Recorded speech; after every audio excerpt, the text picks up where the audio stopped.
Hello, everybody. Hope you're all doing well. So, we are back with Fruit of Grisaia.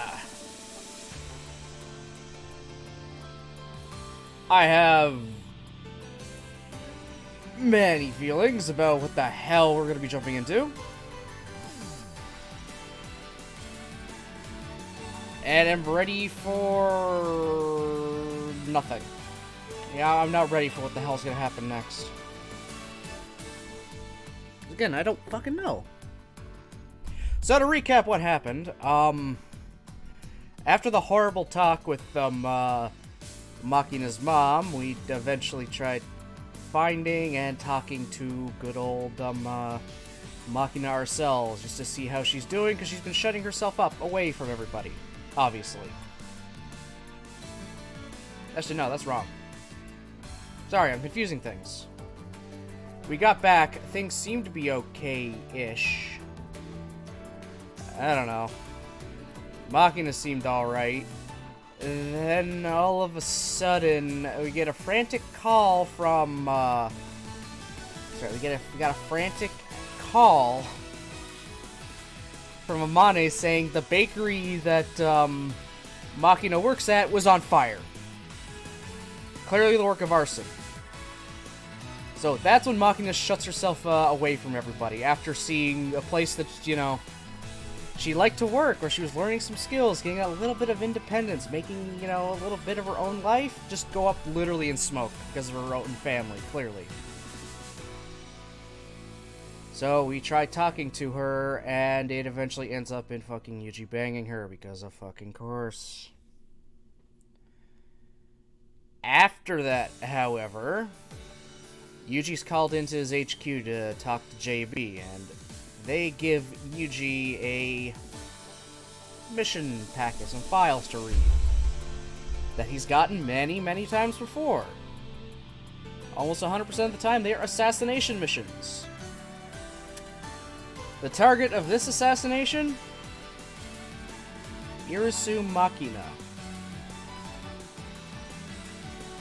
He had two choices. It was either accept it and be ready to kill Makina whenever they get a plan together, or decline it and then be detained until someone else does it.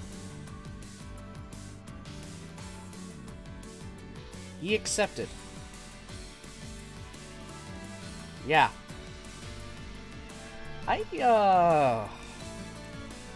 Yeah, it's really fucked up. His company is telling him that she needs to die. Someone ordered her to die, and, it's been signed by all the, I guess, the major heads of, well, just, the company, whatever, the government. 3 major heads of the government have all said, yes, this needs to happen. They all put their stamp on it. Usually it's just one. This time it was all 3. So it was like a unanimous decision that, yes, this person is in the way of the best interests of the country and must be removed.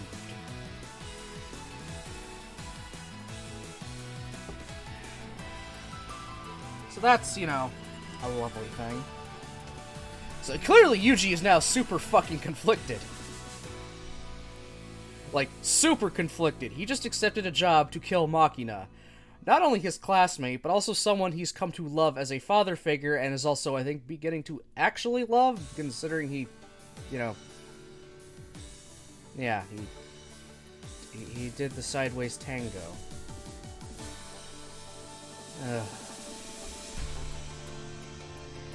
So I'm just gonna continue on from there. I kind of, like, stopped partway through his ruminations about this.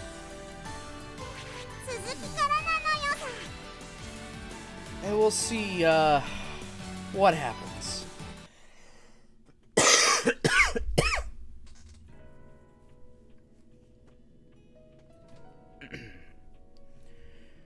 Okay. Considering the power and influence of the Irisu family, I'd vaguely hypothesize a scenario like this might be a possibility. Most likely, Akasaka is playing a large role in this one. Uncle Sam, the father of post-war Japan, kindly allowed us to develop wealth and influence under the banner of freedom and democracy.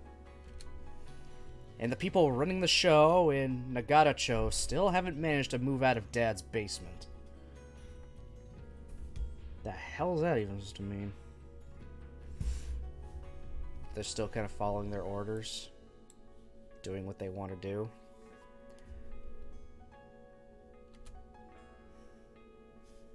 I glance on the watch on my left wrist. 14:23. Seems that meeting in JB's office actually took less than 30 minutes. Coming to a halt a little ways before the bridge I crossed on my way here, I glance over at an outpost of a certain hamburger-peddling multinational corporation. McDonald's. He's at a McDonald's. Just say McDonald's.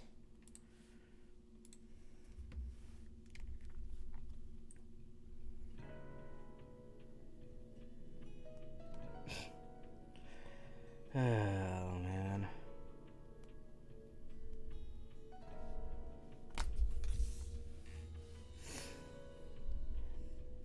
Oh, also, he met JB's assistant while he was there, and his immediate thought after she left the room was, man, she's got a big ass.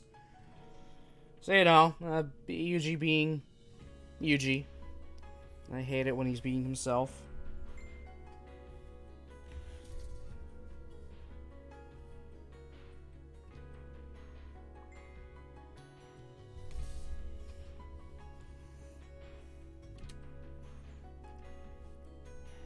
This sort of food isn't bad every once in a while.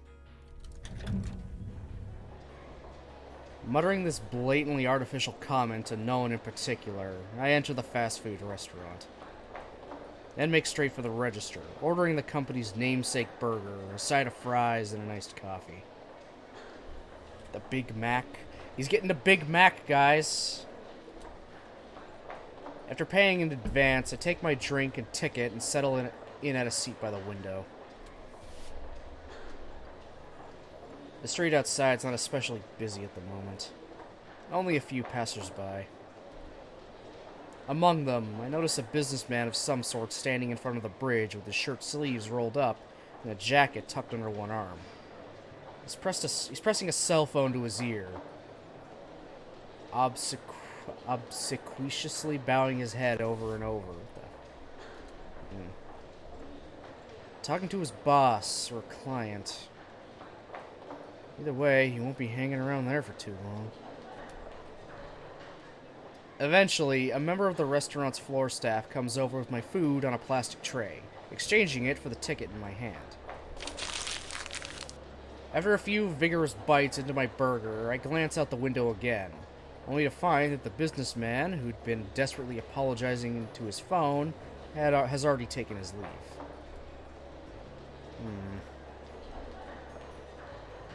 Been a while since I had a meal like this. Pretty tasty, but not exactly something I'd want to eat every day.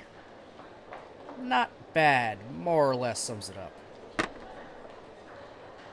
Once I've washed down the overly juicy hamburger with my iced coffee, I quickly shovel the thick fries into my mouth. Then put my tray away and promptly leave the restaurant. I glance at my watch again. 14:31. 7 minutes in there. After making my way briskly back to the station, I take the stairs 2 at a time and slip my way into the premises. Once I descend to the appropriate platform, I walk all the way to the far end, boarding the very first car of the subway train that arrives with perfect timing. That is, honestly, such a great thing about Japan's, like, public transportation, like the trains and stuff. They are very, very prompt. If that display board up top says, yeah, it'll be here at this time, it'll be here at that time. Like, no ifs, ands, or buts about it. They are very, very rarely late. It is so good. There's no, when is it getting here? Come on, what's taking so long thing.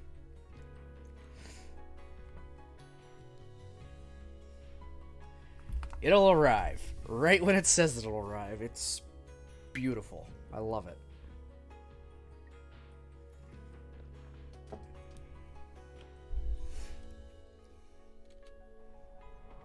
Since it's early afternoon, the subway isn't exactly crowded. I only count 6 passengers in the lead car, including myself.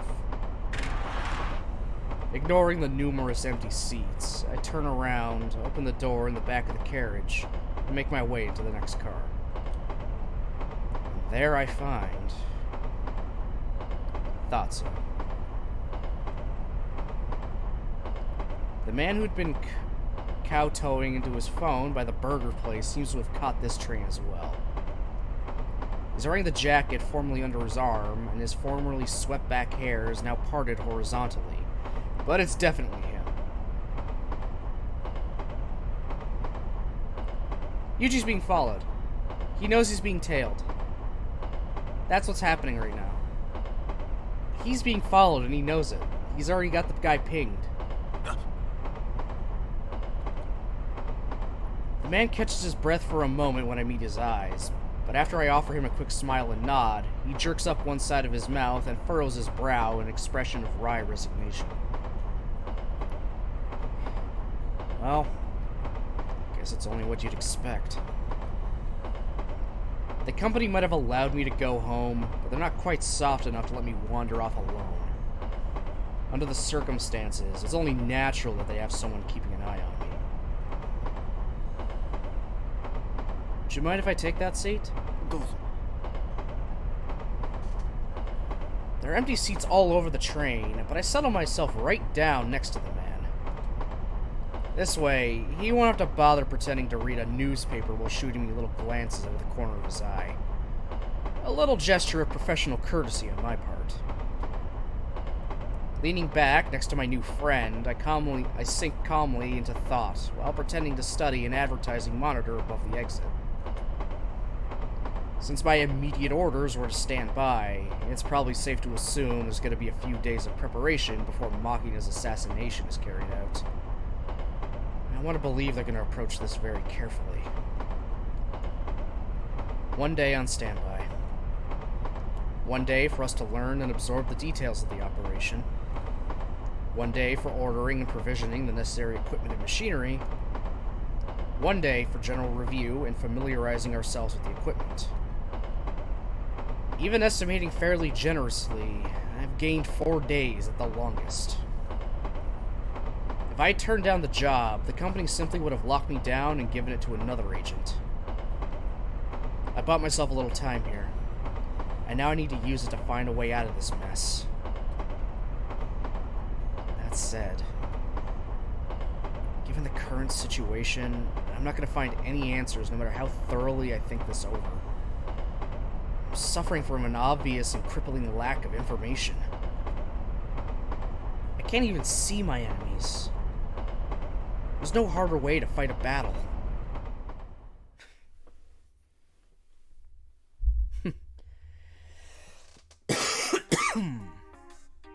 Luckily, my cough is going away, slowly but surely.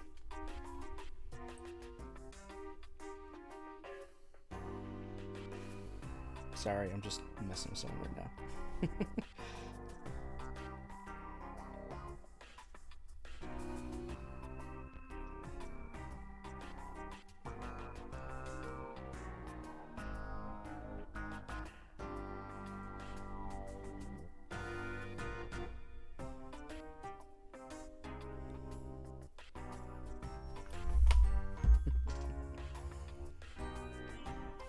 The man who'd been sitting at my side, apparently finding the experience extremely awkward, removed himself from the train at the very first station stop.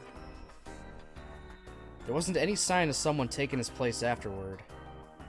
On the whole, my return to Mishima Cape went off surprisingly smoothly, but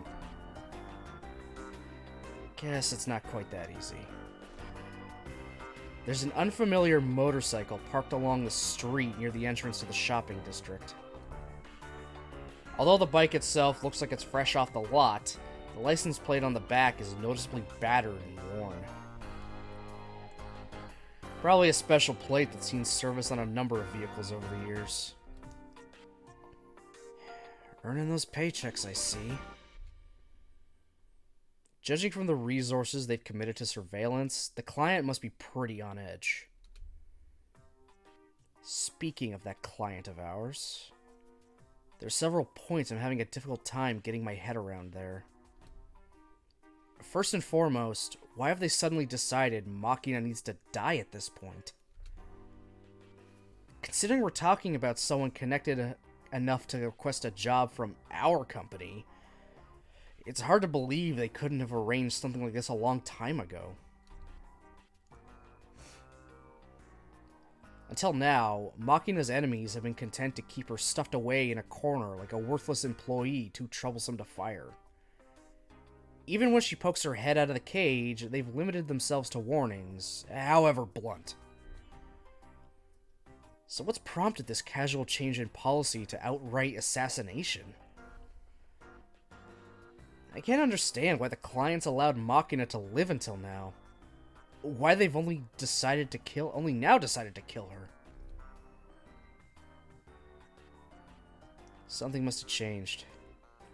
There must be some reason they can't afford to worry about appearances anymore.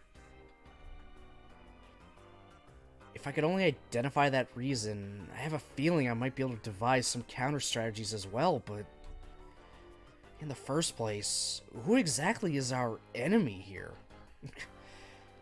I almost feel like it's the mom. That's me. I think the mom did it. She probably fucking, after that talk with Makina and her telling her, don't worry, you don't have to come back at all. She meant it literally, you don't have to come back because you can't come back because you're dead. She seems like just enough of a bitch that would use her own children as, you know, just nothing. Just, oh, yeah, you're my child? You don't want to do what I tell you? I can just get a new one. Which is really fucked up. But then again, everything in this game is fucked up.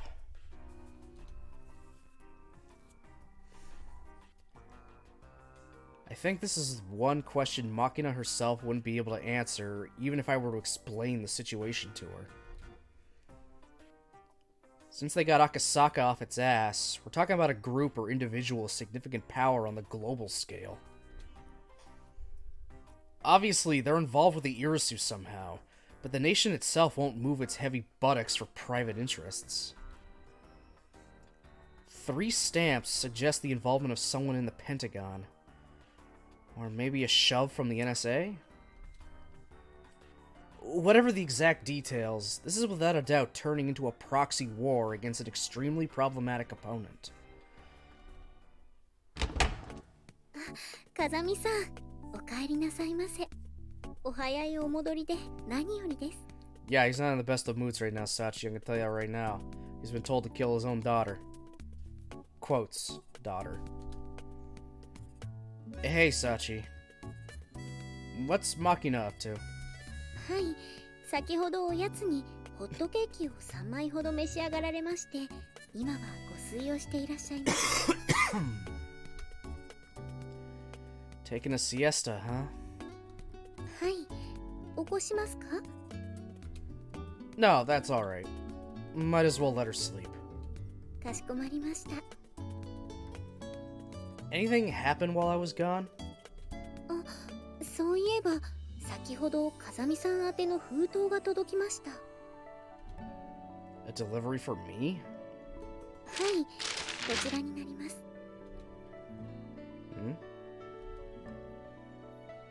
I instantly recognize the pea green envelope Sachi casually produces. It's standard Asahi clean stationery. Who brought this over exactly? My name's written on the envelope, but there's no address or post office stamp. We generally don't make a policy of entrusting internal documents to middlemen like the Postal Service. Someone from the company must have brought it directly. 申し訳ありません。相手の方のお名前は確認しておりませんが、おそらくはバイク便業者の方かと。Ah, I see. Motorbike messengers are right up there with taxi drivers as a popular side job at Ichigaya. The delivery man was almost certainly a coworker of mine. Actually, come to think of it, I'm impressed you even got him to hand it over. Normally speaking, any internal document, let alone something you'd go out of your way to transport via sneakernet, would be designated direct delivery only, but here we are. はい。最初は本人にしか渡せないとの一点張りだったのですが、では渡していただけるまで私もここを動きませんと申し上げたところ、15分後に私に託してくださいました。Okay, yeah, that makes sense. Sachi would be stubborn enough to do it. She would be super fucking stubborn. She's like, nope, I'm not moving until you give it to me. He's not here, so I'll take it in his stead. Please give it to me. She'd be like Captain America. I can do this all day, because she has done that shit all day.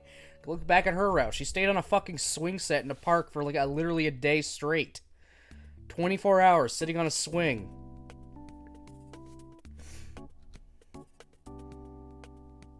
Just a guess here, but I'm thinking that delivery man had been planning to wait for my return out by the main gate or something.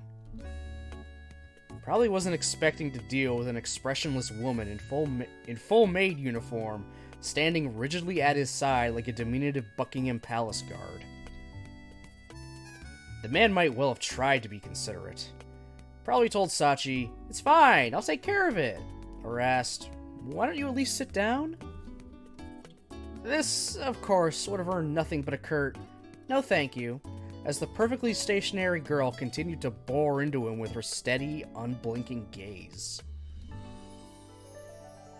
That's pretty much just the way our Komine Sachi's personality works, but oh, I can understand how it might seem more than a little creepy to an outsider.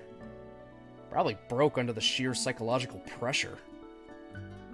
Although lasting 15 minutes is pretty damn pitiful any way you look at it. Just looks at this other guy like, weak. 何やら急に頭を両の手でかきむしり始めまして、ああもうわかったわかった、渡せばいいんだろうともすればやけくそになったかのようなご様子でした。Oh my god. 私は何か悪いことをしたのでしょうか。 No, you just broke the will of a man who's not supposed to have his will broken so easily. No, you're fine, Sachi. More importantly, was the man who delivered this envelope maybe riding a new-looking black motorcycle? はい、確かに黒いオートバイでした。お知り合いの方ですか？ Nah, that's not it. Just noticed this unfamiliar motorcycle stopped at the entrance to the shopping district, so I was wondering if it might have been him. I see. So he switched right over to surveillance after dropping off the documents to me? If the guy can get worn out by Sachi here, he's probably pretty damn green. He's probably a pretty damn green new part-timer. But an observer with that kind of mobility is still somewhat troublesome. Okay, so he's a new guy. He's just a new guy. That's fine.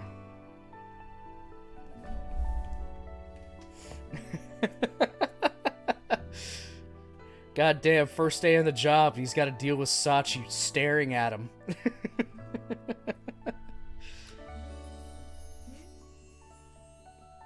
In any case, the envelope got to me in the end. Thanks, Sachi. はい、お役に立てて幸いです。 A delivery from the company right now. Almost certainly has something to do with the assassination we just discussed. But the envelope's strangely thick. From what Sachi told me, the messenger stopped by about an hour and a half ago. At the time, I was still in JB's office. In other words, the woman could have handed these to me herself if she wanted to. Yeah, what the fuck's inside? Why would you go out of your way to use an employee to deliver them? I guess the simplest explanation would be they didn't want to hand over too much intelligence on the spot in case I decided to refuse my orders. Well, no point speculating until at least taking a look at the contents. This is... The thick sheaf of A4 paper that emerges from the envelope is covered in dense arrays of tiny characters, as if deliberately designed to crush the reader's willpower before they've even begun. There's only one person I know who goes around making reports this maliciously dense. Not meticulous, malicious. JB, huh? The bundle of papers is as thick as one of those weekly manga tomes. As I begin a preliminary flip-through, skimming past lengthy sentences embodying JB's over-serious German personality, several bolded phrases quickly catch my eye. The prosperity of the Irisu clan, light and shadow. Irisu Makina, birth to the present day. Extra Departmental Order number 11847, detailed plan. Oh, shit. Okay, no wonder she couldn't hand it over directly. This looks like a grab bag of highly restricted material. Even the people directly involved in organizing the job probably don't have access to such a comprehensive rundown of the facts. Or is this something he wanted her to... Is this... Maybe this is something JB got put together for us specifically? Just so we can get the full story? Just again, like, totally off the books.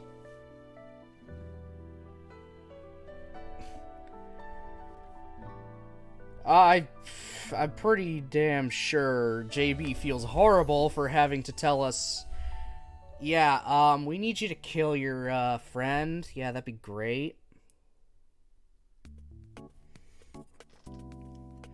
Yuji's actually pretty calm. I mean, he was pretty mad about it. JB was willing to let herself be used, as a, just an object for him to yell at, to unleash his anger out on. Because she knew this was going to bother him. And she at least did him the, the service, like, did him a service by basically just saying, kind of like, to talk to him in person about it. Tell him in person to do this, rather than any other way, or have someone else say it. She personally was the one to tell him this was the job. And if he were to decline, he would be detained. She was giving him a choice. But being, like, as respectful as she can.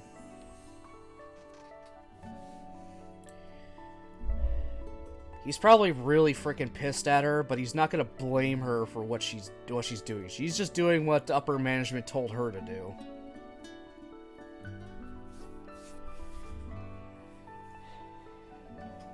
He doesn't want to do it. She knows he doesn't want to do it. But, yeah. She's putting it in his hands. Again, how he's gonna get out of this, I don't know.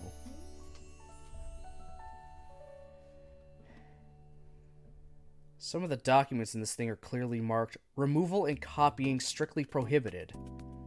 As a whole, this is dangerously outside the range of what JB's permitted to spread around on her personal initiative. Okay, so she's doing this on her own. She specifically set this up to go to him.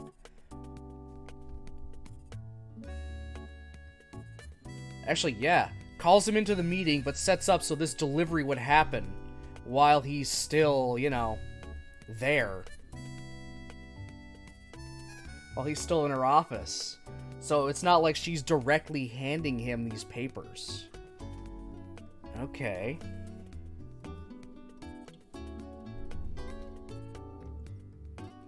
What the hell is that woman thinking?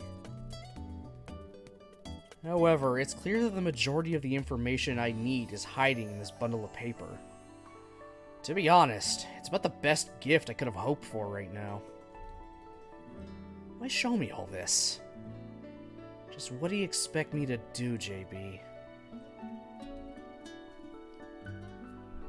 Putting that aside, it seems like it'll take 2 or 3 days just to read it all. Well, whatever. I'm a chronic insomniac anyway, so it shouldn't be hard to find the time. If nothing else, a decent sleep aid's always appreciated. I take out some oolong tea from the fridge and drink deeply and loudly straight from the bottle. For the first time since leaving JB's office, I feel halfway human again. With a deep sigh, I drop myself down onto the floor, then focus my attention on the first document of many.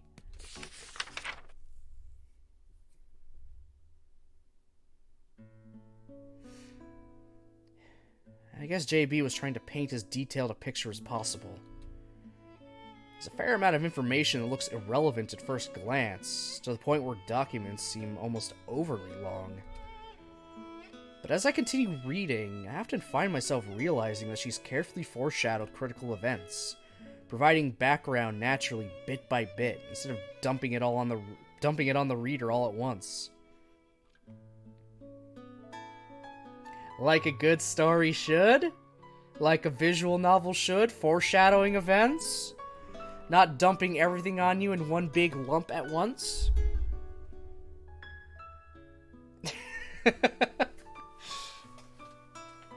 JB, write visual novels.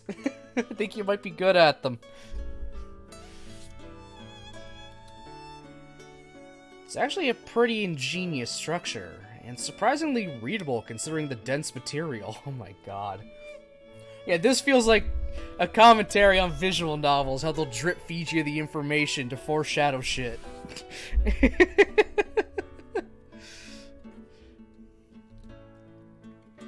Before I've known it, I've spent several hours with my eyes glued to the pages, poring over the documents one after another.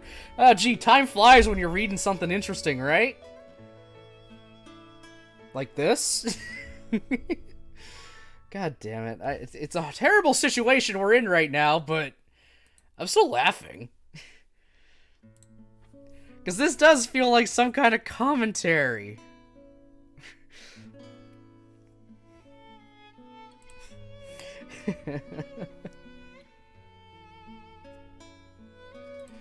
Oh my god. Like a commentary on just, you know, written media in general, like this. Oh, well-written media, too. When the knock comes at my door, I'm surprised to find it's already past 7 o'clock.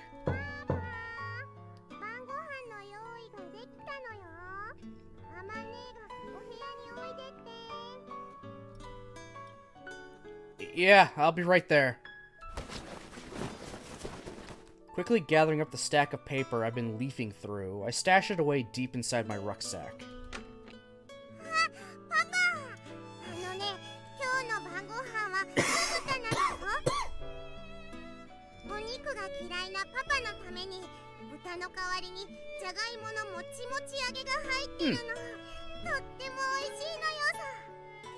Yeah, it's also Yuji's night. Yeah, I kind of forget that. Yuji does not like meat. Not very much. Whatever. I like my meat. I like my steaks. Pork. All that. If I can throw it on the barbecue, I like it.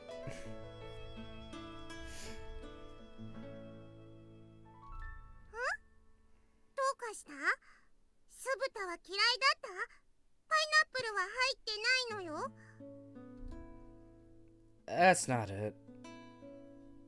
It's just, well, nothing big.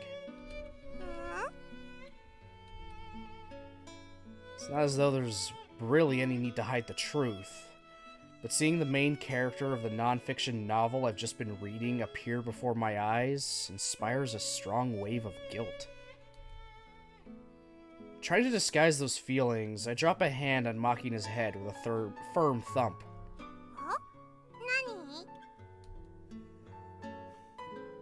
Head's a little damp, kid. Just get out of the bath or something?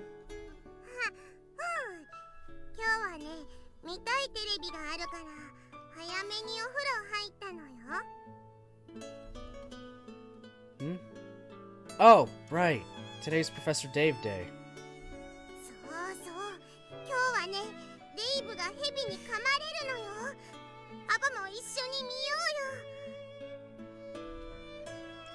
Sure.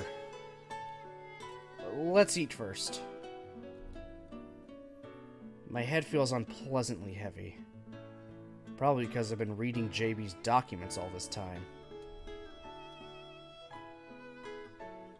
Not to say that I'm physically tired or unwell. It's purely psychological weight. Learning the details of this girl's past was a harsher burden than I'd expected.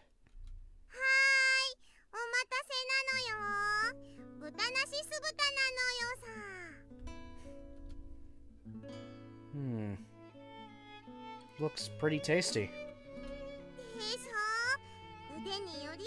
Oh, you made it! Okay, you made it. Cool. Okay.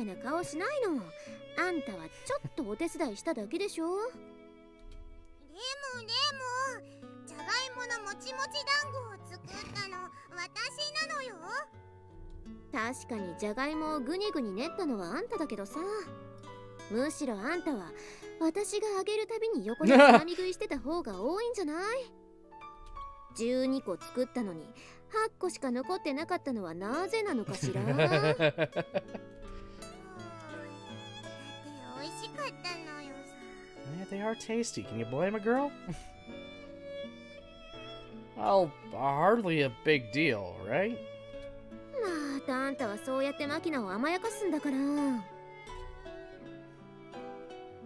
Guess you're right. Amane didn't really need to point that out. I'm perfectly aware that I'm being more than a little soft on Makina right now. Sachi wasn't wrong the other day. This girl really does have a past that can change the way you see her. Once you know the facts, it's impossible not to look at her with sympathy in your eyes. And knowing that your pity will only make the girl feel even more miserable, you end up trying not to look at all. Makina probably kept the details of her past to herself precisely because she doesn't want to deal with that sort of awkwardness in her relationships here. Just looking into the face of a friend who's learned the truth would be painful. However, it's now absolutely necessary that I understand Makina's past down to the smallest details. And in turn, she needs to know what I've learned. That's just a basic courtesy. That said, how exactly am I supposed to bring something like that up? But soon enough, the girl's straightforward personality solves that problem for me.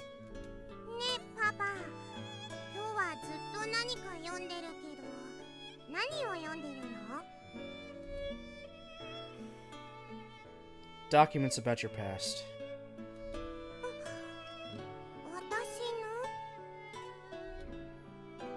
Yeah, that's right. Yeah, this is tearing him up.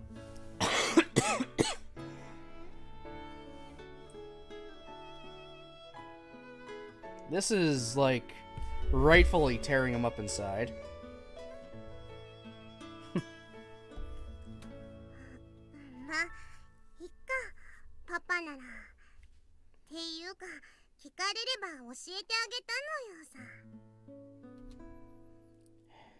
Alright. I'll check with you if there's something I don't understand in there.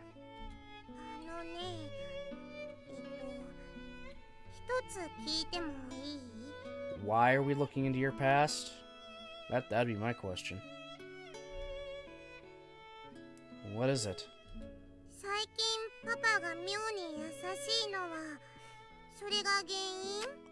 Yep. Got that one nailed right on the head, kiddo.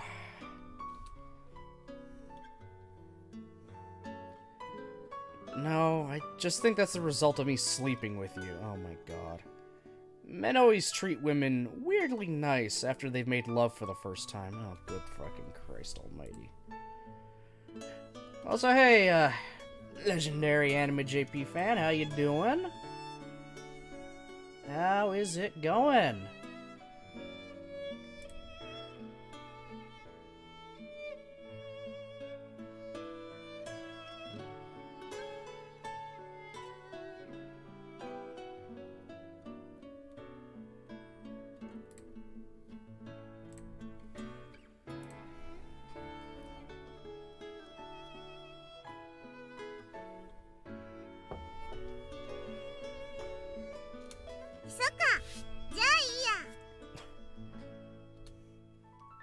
Seriously? じゃあさ、もう一回抱かれたらもっと優しくなる？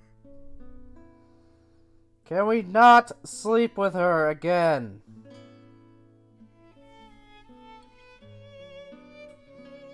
Can we not?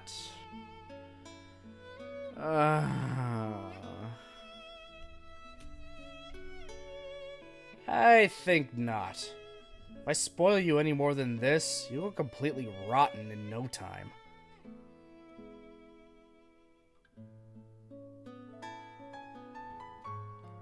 Back from plan, Negama Negi, still waiting for my romantic comedy, Snafu, and Quintessential Quintuples visual novel game that is in Japan. Oh, cool.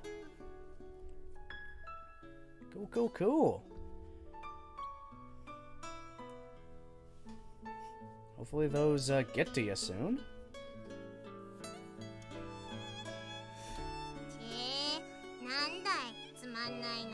Oh my god, Makina, do not do this to me today.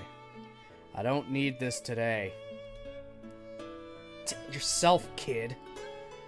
Anyway, wasn't there something you wanted to watch on television? Oh, Seata! Dave, 見なきゃ。じゃあ、パパ、膝枕をしておくれ。 Oh my god, whatever. What? You want to watch lying down? そんぐらいは甘えさせてくれんでしょ？ね？ Proper posture is important when you're watching television. And you're just gonna fall asleep if you lie down, aren't you? まあまあ、いいから、ほら。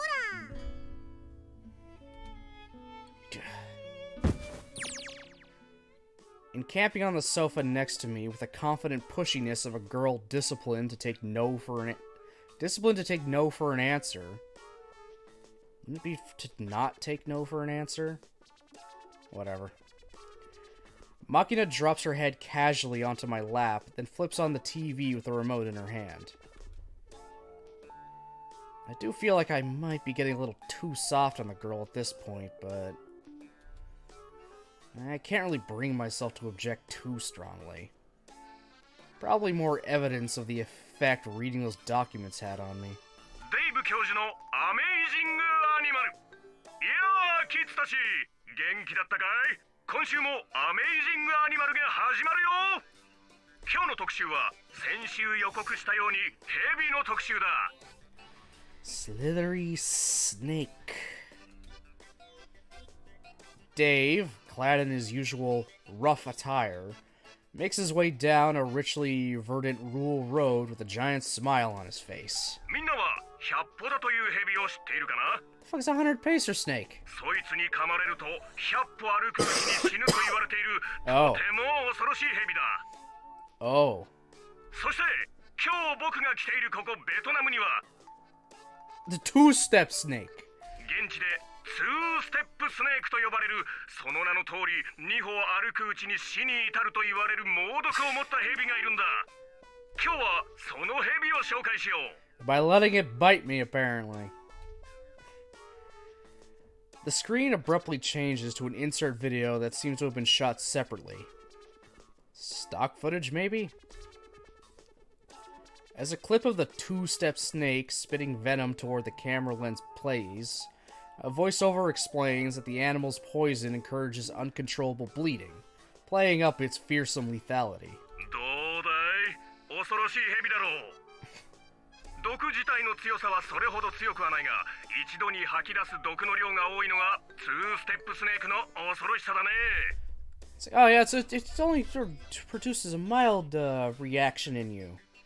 Except it pumps a fuck ton in you, so that mild reaction, lasts for a long goddamn time.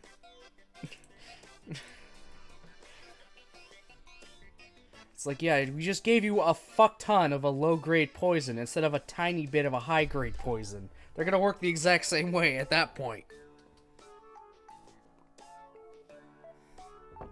さて、今日僕がやってきたのはヘビの養殖場だ。ここでは80種類のヘビが2000匹も養殖されているんだ。 As Dave points ahead with a triumphant grin, the camera turns to find local staff from the snake farm casually releasing a sizable serpent, then giving it a few pokes with a frayed bamboo stick. The animal seems none too pleased. これが2ステップスネークだ。どうだい？恐ろしいだろう。もうだいぶ興奮しているようだね。よし、早速噛まれてみよう。 Time to get bit. Oh my god.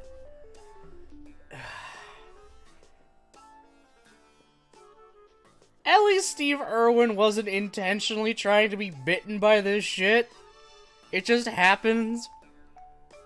And he was always trying to be safe. This Professor Dave is just a whack job.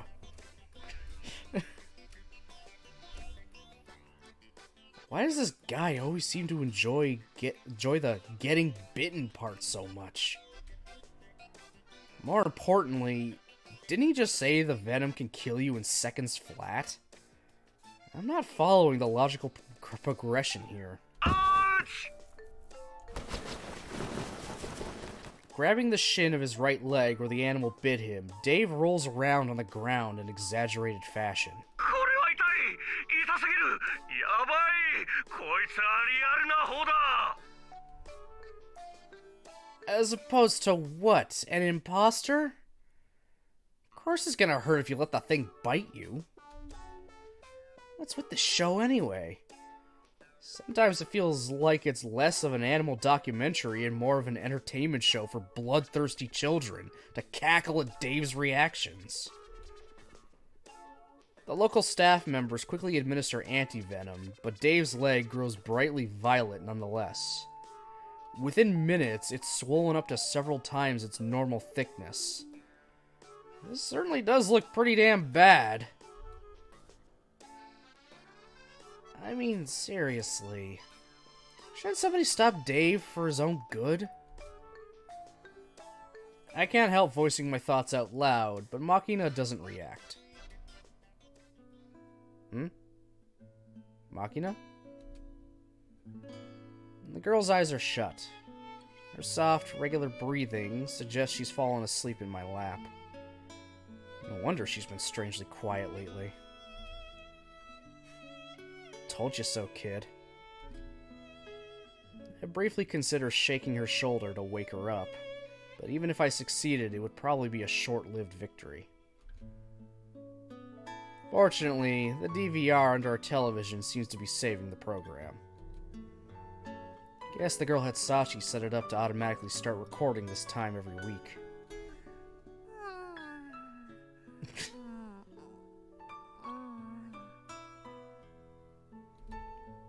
Makina's mouth flops loosely open and closed, emitting meaningless babble that doesn't even rise to the level of sleep-talking. Honestly, it's pretty cute in a way.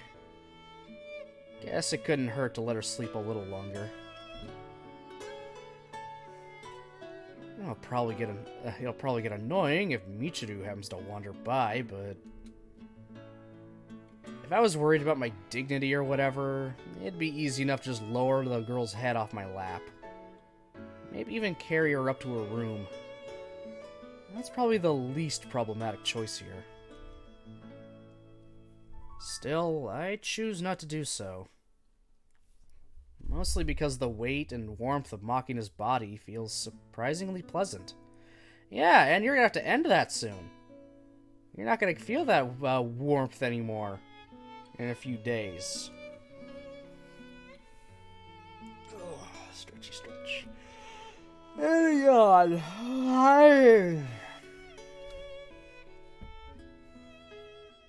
I don't really understand why I've come to feel this way about her. But then again, my master didn't understand the reason she took me in until the day she died.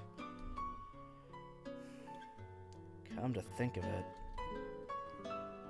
I'm not sure exactly when, but there was a time I asked Amane why she was going out of her way to look after an aggravating little pest like Makina. なんでって言われてもな。 There had to be some reason you started, right? きっかけね。まああるっちゃあるけど、どうなんだろう。前にさ、マキナは一人でお風呂に入ると寝ちゃうって話をしたよね。Yeah, just you should fall asleep and sink under the water. Yeah, I remember you saying that. あの子がこの学園に来て間もない頃にさ、やっぱりお風呂で寝ちゃって溺れかけたことがあってね。それ以降は私と一緒にお風呂に入るようになったんだけど、マキナと一緒にお風呂に入った時、ちょっと驚いたことがあってさ。Like what? あの子さ、手ぬぐいの絞り方が変だったのよね。こうさ、タオルをボールみたいに丸めて両手でギューって握って絞るの。普通さ、手ぬぐいって四つ折りにしてねじって絞るでしょ。あの子さ、それを知らなかったの。私さ、それ見た時に、この子今までどんな環境で生きてきたんだろうとか、誰も教えてくれる人がいなかったのかなとか思ったら、なんかそういうのを教えるのが私の仕事なのかなって勝手に思ってさ。それ以降かな、私がマキナの面倒を見るようになったのって。きっかけがあるとしたら多分それだと思う。That small a thing? いや、別にそれが全てってわけじゃなくて、そういった小さなことの積み重ねでいつの間にかって感じでね。But what started it all was you bathing with her for her own protection and seeing her not fold up a towel proper to wring it out. Interesting. でもね、別に成り行きで仕方がなくってわけじゃないのよ。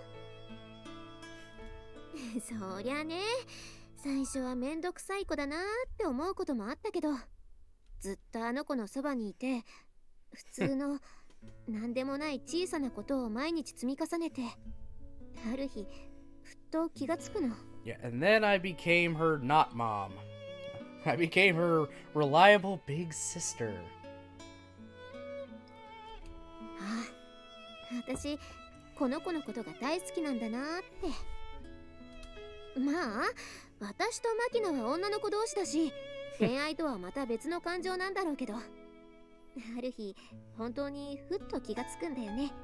この子が好きだって。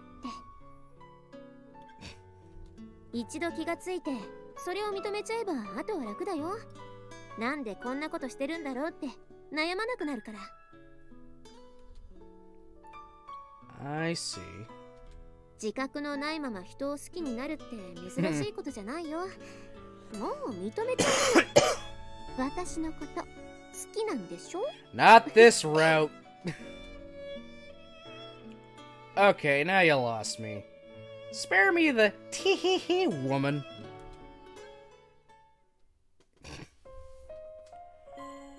Oh no, it's this, like, sad, tenderish music. You can fall in love with someone without even realizing it.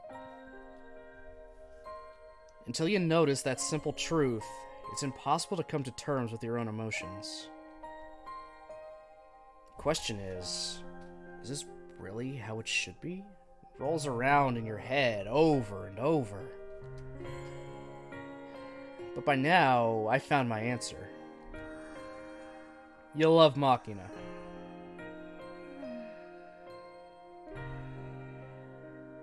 Looking down at the girl quietly sleeping on my lap, I find myself once again recalling the documents I spent the afternoon reading. The house Makina was born into, the Irisu clan, is built on a long and unbroken tradition of corruption and avarice. A fat parasitic cancer on the body politic with roots reaching down to the bone. Just among the papers I looked over today, there were credible references to embezzlement, fraudulent budget inflation, and insider trading related to government projects. And that's clearly just scratching the surface. Among the leaders of this clan, Irisu Masataka was the one and only individual of genuine integrity. The man married into the family, so he'd be kept outside the loop at first. But after Makina's birth, he brushed against the darkness at the core of the Irisu and realized he'd been integrated into a profoundly evil machine. Uncomfortable with the clan's immoral dealings, Mr. Masataka tried incredibly hard to move the Irisu onto a straighter path, motivated in no small part by concern for his newborn daughter. But in the end, his actions were nothing more than the nibbling of an ant at the foot of an elephant, producing no results other than his complete isolation within the family. And when Mr. Masataka laid hands on proof of the Irisu's secrets and crimes, the family severed him from itself like a lizard shedding its tail. It was an elaborately planned assassination, using his love for Makina against him. You might say the girl was his Achilles heel. Makina was abducted in a sham kidnapping planned by her own relatives, used as bait to lure out her father. Mr. Masataka swallowed their deception hook, line, and sinker. He went to negotiate with the kidnappers, bearing a 120 million yen ransom, and was murdered before his daughter's eyes. He was an honest and timid man by nature. Just as the criminals had demanded, he went to the meeting without telling anyone of the situation. And he died for that mistake. Up until that point, everything went off exactly according to the Irisu leadership's plan. Their one and only slip-up was leaving the execution of the kidnapping to men from the Branch family. The Branch family had been entrusted with cleaning up the main house's messes ever since their incorporation into the Irisu. The leadership pushed this job onto them without a second thought, a decision that complicated matters. Estimating that their faction could gain dramatically if the main family's successor candidate was to disappear along with her father, the kidnappers took a gamble and left Makina in the warehouse when they escaped. The girl spent a week tied to a pillar next to her father's corpse before she was finally discovered. Yeah, that's gonna fuck her up. I'm gonna take this time right now, actually, and remind everyone we do have content warning for just this game in general. In fact, you can just use the command CW. I haven't fixed a typo I have in it, so I'll just say it with the corrected typo. Content warning, Fruit of Grisaia deals with some very heavy topics and situations. If at any moment you feel uncomfortable watching and need to walk away or close the stream, please do so. We all understand.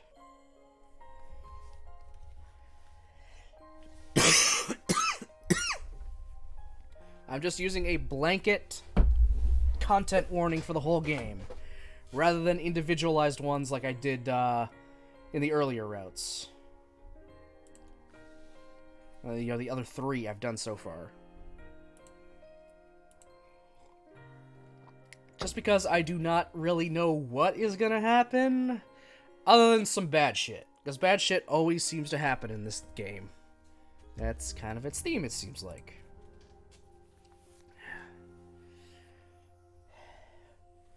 So, yeah, if anybody needs to step away, or close the stream, or anything, go right ahead. You don't even have to say you are. Just go right ahead. We understand.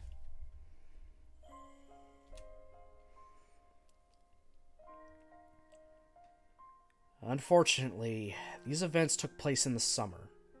The body began to change rapidly and soon started to emit a foul stench. The psychological stress of watching her father rot, combined with the physical stress of hunger and dehydration, left Makina in a truly terrible state by the time she was rescued. Afterwards, she spent 6 long years shut up in a hospital under the Branch family's control, tormented by severe PTSD symptoms and other complications. You went through a hell of a lot, kid. As I mutter the words, my eyes return to the girl sleeping on my lap. There are tears running down her face. Makina. What kind of a dream is she seeing right now? No matter how harsh the reality, surely it's not too much to hope the girl might find some happiness when she falls asleep. それは夢。 Oh my god. 何度も何度も見続けた辛く悲しいだけの夢。いや、よく来てくれたね、イリス正隆さん。電話で伝えた通り、誰にも知られずに来たかな？ん？ Okay, 100% content warning now. 100%. 当たり前だ。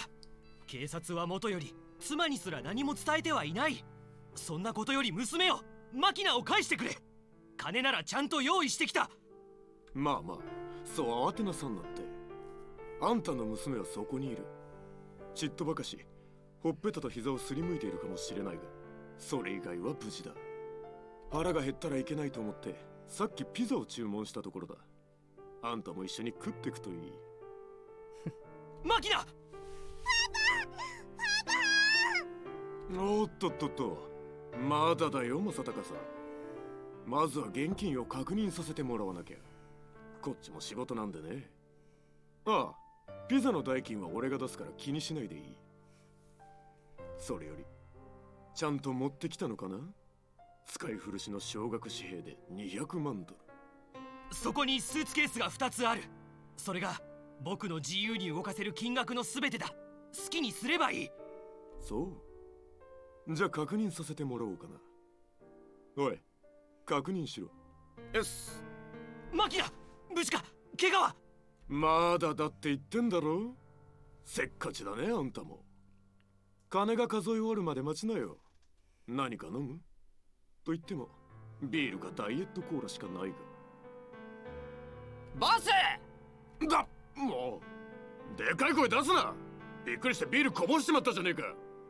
ボス、どう見ても金が足りねえ。はあ？なんで？いくらあるって？パッと数えてみたところじゃ12万ドル。あとはわけのわからねえ紙切れが。紙切れ？ちああ、どういうことなのかな、正隆さん。今すぐに納得のいく説明が聞かせてもらいたいな。君たちから電話があったのは昨日だぞ。そう簡単に都合よく金が用意できるはずもないのは電話で何度も説明したはずだ。まあね。そりゃ無理を言ってるのは分かってるよ。分かっちゃいるが、そこをなんとかとお願いしたはずだよね。そんであんたはできるだけなんとかするって言ってくれたじゃない。それが何？12万ドル？あんたの娘はたったの12万ドルか？これじゃ、Oh God. 返してやれるのは娘の腕一本分だよ。だから150万ドル分の債券を用意した。おいおいおいおい、勘弁してくれよ。俺は現金が欲しいと言ったじゃないか、正隆さん。 Bonds. それが債券？債券？冗談じゃない。そんなもんどうやって換金しろって言うんだ。そんなもん下手に転がしてみろ。投資顧問が黙っちゃいないだろ。心配ない。もちろん無記名の債券だ。小切手なんかよりずっと安全だ。そういう問題じゃないんだよ。あんた全然分かっちゃいないな。こんなもんもらったところで俺たちはまずその債券が本物か、そして有効なのかを調べなきゃいけない。そんな手間はごめん被りたいんだよ。わかるか？言いたかないが俺たちは田舎者だな。あんたはテキサスの田舎道にあるドライブインでカードを使えるかと財布から金色のカードを出した間抜けと同じことをしているんだな。そうだろ？しかし僕にはこれが精一杯でそんな言い訳なんざ聞きたかねえのよ。冗談じゃない。この子さらうのにいくら金かかったと思ってんだよなあ。さあイライラすんなもう。ボス、あれ見てください。あ？テレビがなんだ？今画面に映ってんのイリスの人間じゃないですか？ああはあてめえんとこの娘と亭主がえらい目に遭おうって時にのんきにクラシックのコンサートか。セレブだね。正隆さんよ、あんたは本当に嫁にも何も言わずに来たんだな。俺あんたのそういうバカ正直なところすげえ気に入ってるよ。そんなあんたならめんどくせえこともなくすんなりと仕事ができると踏んでたんだ。ところがどうだ、あんたが用意できたのはたった12万ドルと紙切れだけ。話にならないよ。そうだろな。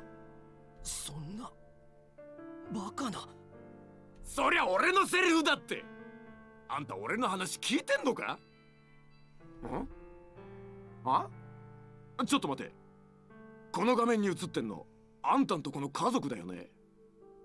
おじいちゃんにおばあちゃん、それにあんたの嫁。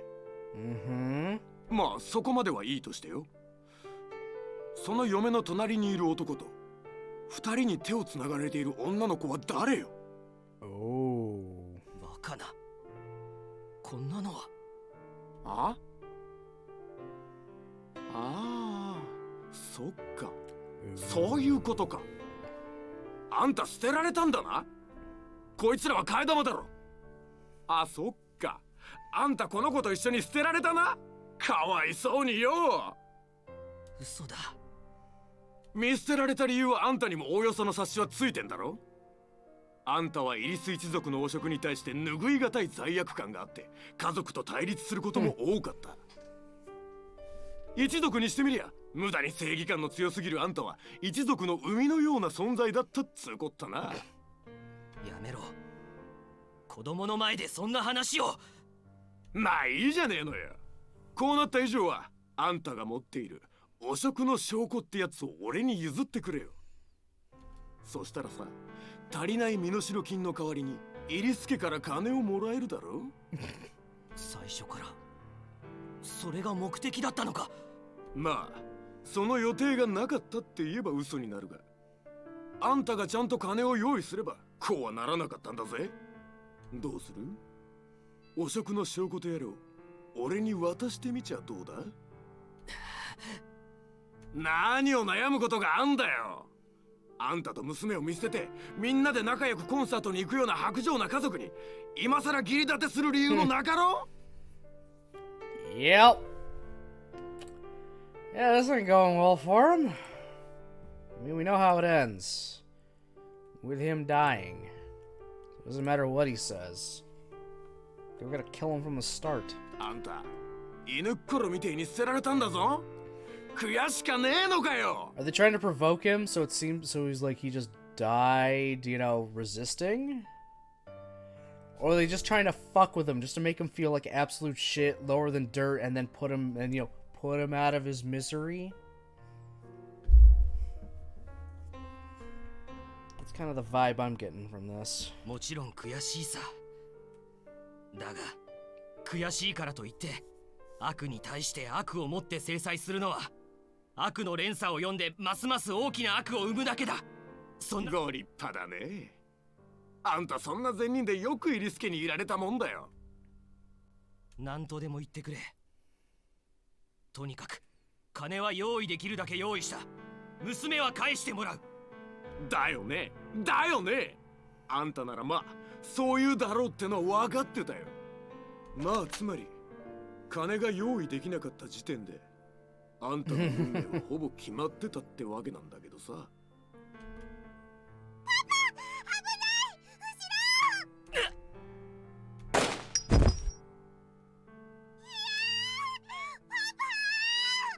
Yeah, that's a fucked up. バカだな。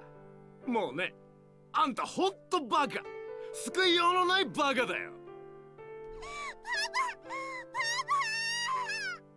このお嬢ちゃん、イリス・マキナには同年代の妹がいる。つうことはあれだ。替え玉には事欠かないってわけで。わざわざ高い身代金を払う必要もないし、むしろそうなってくれた方が都合のいい人間だっているかもしれない。正隆さんよ、俺だって好きでこんなことしてるんじゃないんだぜ。 No, I'm sure you enjoy it. むしろ非常に残念な結果になったと思っているし、こうして引き金を引いている今も全くもって胸くその悪い思いだよ。実に嫌な仕事だ。だが嫌な仕事だからって部下に押し付けるわけにもいかないじゃないか。だから俺はこうして自らの手で後始末をしているわけだが、しかしあんた実に残念な父親だ。いいかい、俺はこう見えても一応は公平な立場だったんだ。もしあんたが200万ドルきっちりと耳を揃えて用意できていたのなら、俺たちはその金を受け取ってお疲れ様でしたとこの場から笑顔で帰って、 Stop shooting him. He's already dead. ちょっと艶のある女将のいる小料理屋にでも入ってささやかな祝杯をあげていたんだよ。それがどうだい。あんたが可愛い娘のためにかき集めてきた金はたったの12万ドル。おまけに俺が汚職の証拠で手を打とうと譲歩してみせりゃ、それまで断っちまうんだから全くお話にならないよ、正隆さん。あんたそれでも父親かい。父親だったら娘のためにどんな悪いことをしてでも金をかき集めてこなきゃ嘘だろ。実に残念だ。ほら情けなくて涙出てくるよ。Makina's getting bloodier and bloodier. ああくそ、弾がなくなっちまった。おい、弾よこせ。 No, no more bullets. You don't need any more. ボス、もうその辺で。あ、なんだ。銃のせいで耳が聞こえねえんだ。もっとでけえ声で話せバーグ。ボス、もうその辺で。そろそろずらかった方が。だってうるせえな。マキな。おいおいおいおい、待て待て待て待て。正隆さん、まだ生きてんじゃねえかよ。 Oh な god. んでだよ、不死身かこいつ。 He was shot like what, 5 times? ボスが下手くそだからじゃ。ああ、聞こえねえっつの。言いたいことがあるなら言えよ。なんでもねえっすよ。ああ、そうかよ。もういいえ。ほっときゃ勝手に落ちるだろ。そんじゃ消えるか。ああ、くそ。頭痛い。ボス、ガキの方はどうしますか。あ、そうな。生かしておく理由もなくなったしな。もう弾がねえっつの。死ね殺すか。What the fuck? でもボス、もう時間が。あ、時間なんのよ。飛行機の時間です。そっか。じゃあもういいか。めんどくせえし。行くぞ。ガキは放っておけ。どうせ顔は見られちゃいない。そう、これは夢。早く目が覚めてほしいって、ただそれだけを何度も願い続けるだけの、苦しくて。パパ、大丈夫。血がいっぱい出てるよ。Fuck. マキナ、君はどこか怪我をしていないか。 How are you still alive? 痛いところは。私は平気。それよりパパは痛い？僕も平気だよ。全然痛くないんだ。Alright, he's lost all feeling. そうだよ。だってパパ、血がいっぱい出てるよ。本当だよ。全然痛くないんだ。いっぱい血が出てるのに。Oh, yeah, you're going into shock. You've 不思議 lost. だね。 Your nerve connections are fucked. 少しも痛くないんだ。ごめんね、パパ。私をかばったから、怪我をしちゃったんだよね。気にすることはないよ。これは当然のことだからね。君は何も悪くない。でもごめんよ、マキナ。パパ、うして謝るの？僕の娘に生まれてこなければ、君はこんな目に遭わずに済んだのにね。本当にごめんよ。謝らないで、パパ。変だよ。どうしてそんなことで謝るの？泡を解いて君を自由にしてあげたいけど指がうまく動かないんだ。 Gee, I wonder why you can't. It's almost like you've been shot 5 times, presumably once in the back and the rest in, you know, your chest. At least one of those bullets has nicked your spine. ごめんよ。パパ、どうしたの？マキナ、何か Oh お my 話を god. してくれないかな。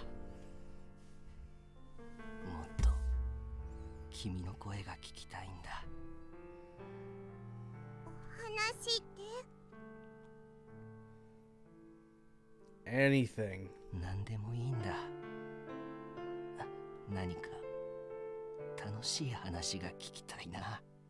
急に言われても困るよ。そうだね。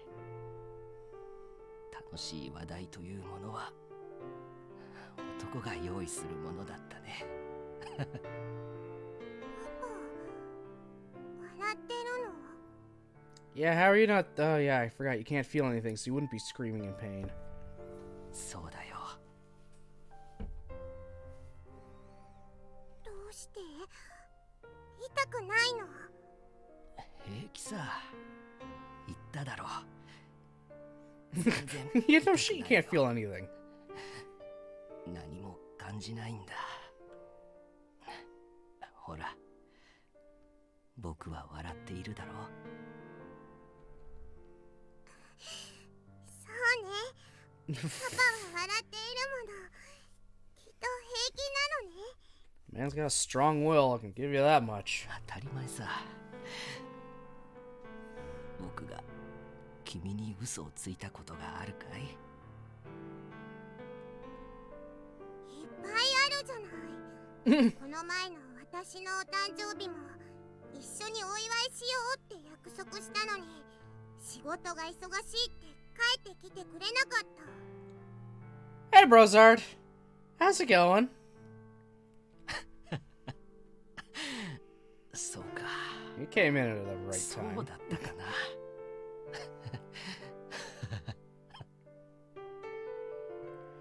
A lot better than Makina? Yeah, this is her dreaming about her dad dying. もう、何がそんなにおかしいの？僕はね、君には僕の笑顔を覚えていてほしいのさ。私、パパの笑顔大好きだよ。そうか。ありがとう、マキナ。パパ？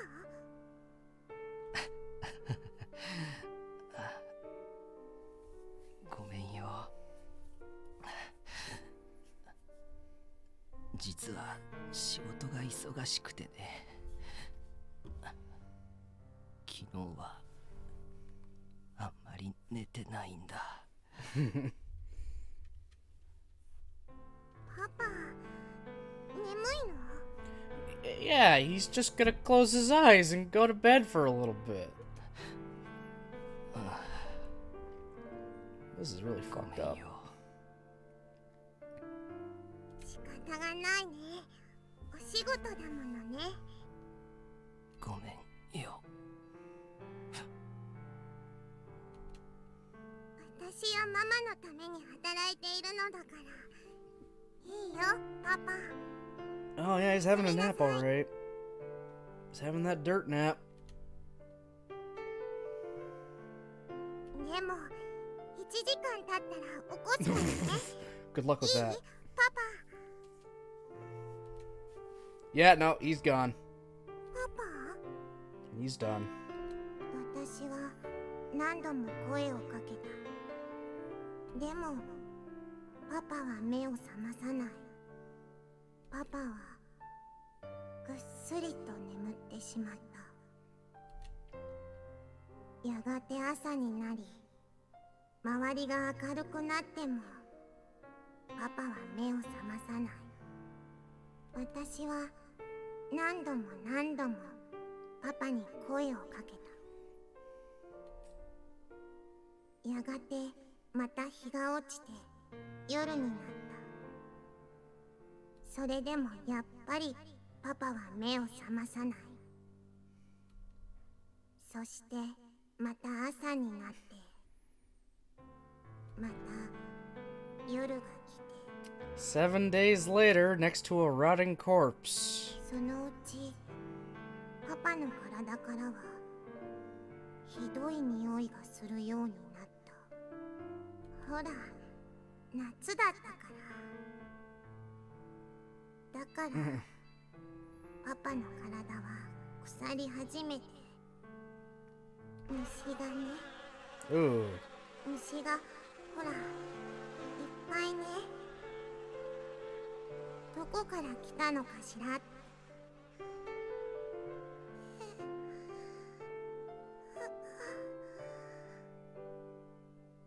死んじゃったの。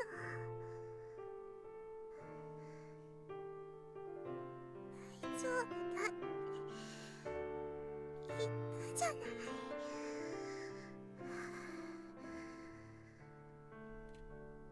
私はまたパパに騙された。平気だなんて言っておいて死んじゃった。 You believed it for a few days, though. Somehow. ねえ、信じられる？こんな嘘って信じられないよ。私は信じなかった。だから何度も何度もパパに話しかけた。 Oh, great. Talking to a corpse. パパには誕生日に子犬を買ってもらうはずだった。パパの仕事が夏休みになったら海に連れて行ってくれるって約束をしていた。夜になったらパパと一緒に花火をするって Well, I 約束をし mean, た。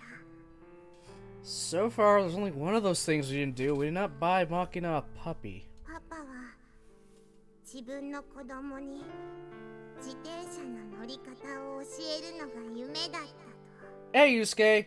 Yes, そう言っていた。 yes, that is blood. 私はそれをずっと楽しみにしていたのに。だから私はいつまでもパパに話しかけてた。でももう何も話すことがなくなった。話し尽くしてしまった。だから私は黙ってパパの死体を見ていた。もう一生分ぐらい話してしまったのだから、これ以上は喋る必要なんてないと思った。だから最後に一言だけ喋って、それでもう最後にしようって思った。 And that's when the mental degradation and regression began.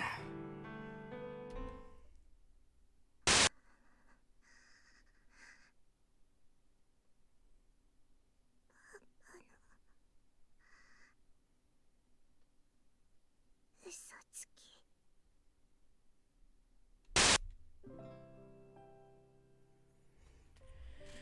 Okay. Yeah, that was yeesh. And redeemed a fact. Okay.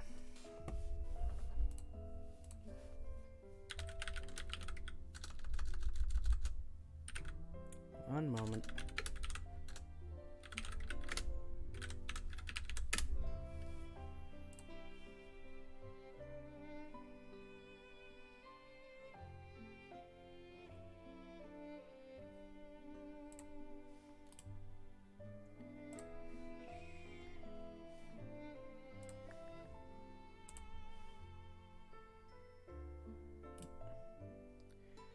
Just getting 2 pictures I'm going to need.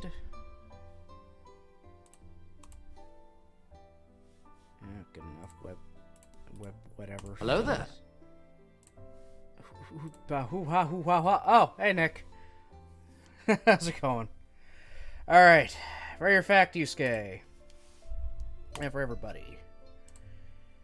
In Kamen Rider Build, as part of the story, the entire country of Japan was split into 3, divided up by some kind of weird wall that resulted from plot.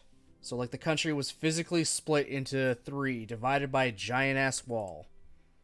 Oh god, that picture's huge. So, it looked like that. The country was essentially divided like that, and they became 3 different factions and 3 different governments. When Kamen Rider Build was dubbed in Korean, there is actually apparently a fairly well-known anti-Japanese sentiment in Korea, so the show was edited. They changed it so, well, it's not Japan that's divided anymore, it's whatever the fuck this is. So, the whole thing still happened, but they edited the visuals to have the landmass that's divided not be Japan.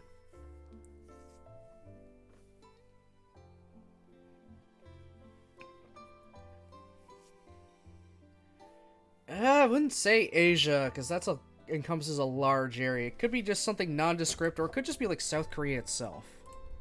Probably not, though.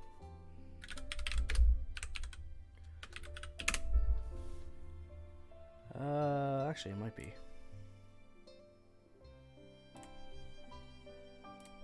No, it's not.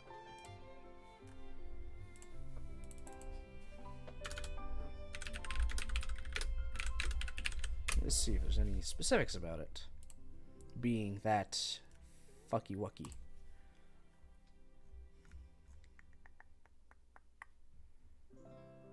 Okay, they just made it a fictional country. So, yeah, instead of it being Japan that was divided into 3, they made up a fictional country in the Korean dub, and then put this visual in instead. The factions are still the same factions, but now they're from some just made-up country, not Japan, just because of that heavy anti-Japanese sentiment. But weirdly, they're importing Japanese media? Yeah, I don't get it. Whatever. So there we go. There is your fact. And for everyone, too. They all got that fact.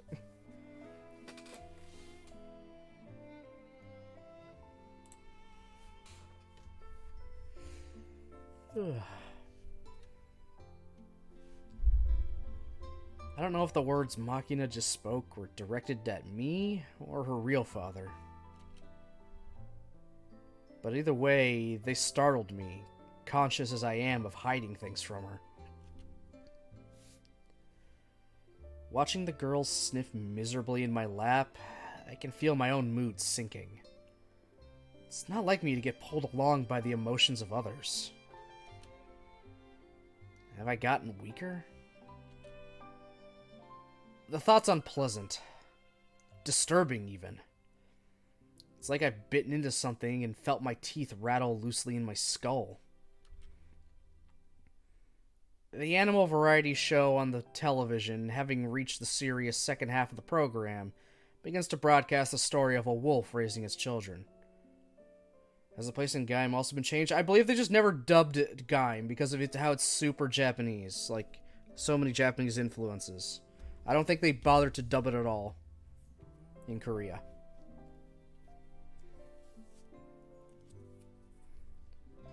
Which, by that same token, means they never would do a Korean dub of Shinkenger. Because that is super Japanese.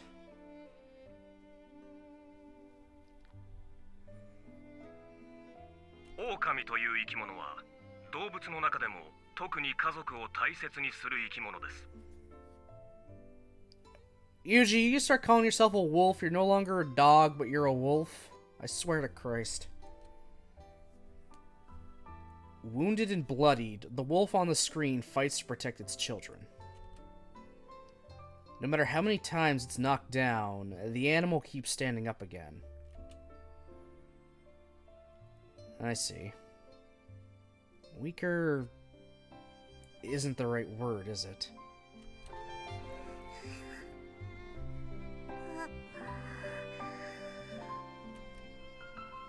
Makina reaches out reflexively, as if requesting help. I take her hand and squeeze it firmly. I'm right here, Makina. When we're like this, I can almost fool myself into believing I've become a good person. It's embarrassing to discover I'm still capable of these sorts of feelings, but it also brings me something close to happiness. At the same time, there's an undercurrent of unease. The same old doubts. Is it really alright for me to touch this girl with my soiled hand? But I've made up my mind. If this girl reaches out for help, I'll take her hand. I'll hold on as long as I can. And if I should falter, I'll let go and fall alone. Makina's hand, grasped tightly in mine, feels a little lighter than it did before.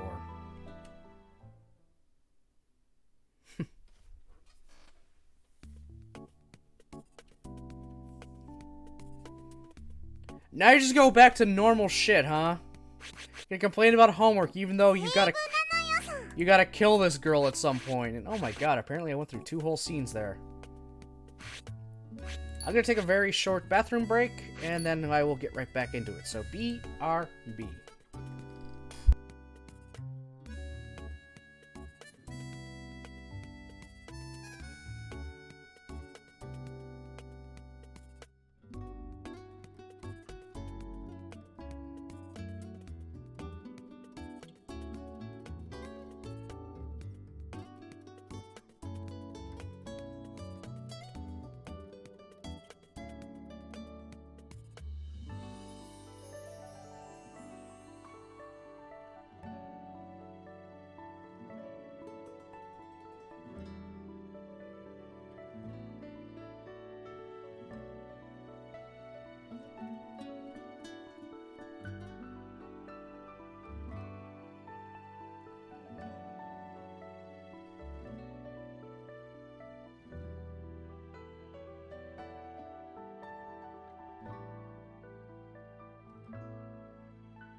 Okay, I am Bex.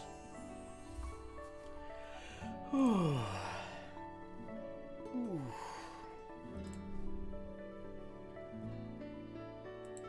Just gonna quickly check some funds stuff. I'll just kind of, you know, coming down from that ugh. Like, that was a lot. This goddamn game, you know? Ooh. This goddamn game. I missed it. Was making coffee. Recap. I mean, it just went. It was just basically he got, you know, back to the dorm afterward. It was just kind of, you know, chilling, sort of, but still having that whole I've got to kill Makina going on in my head.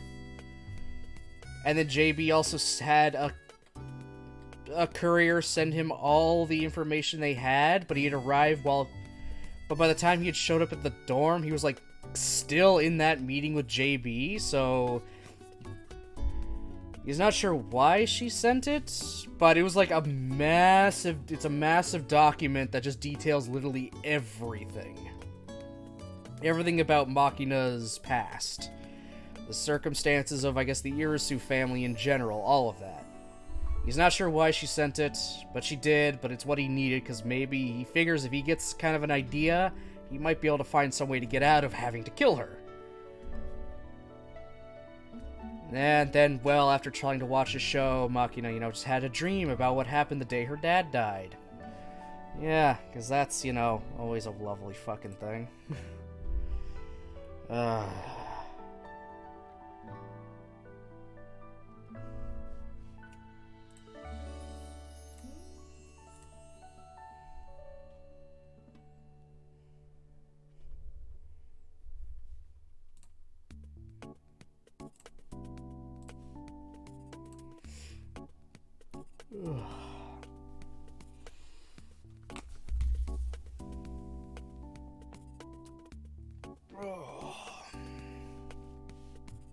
But now he's just kind of going back to his, like, yeah, business as usual. Let me complain about homework.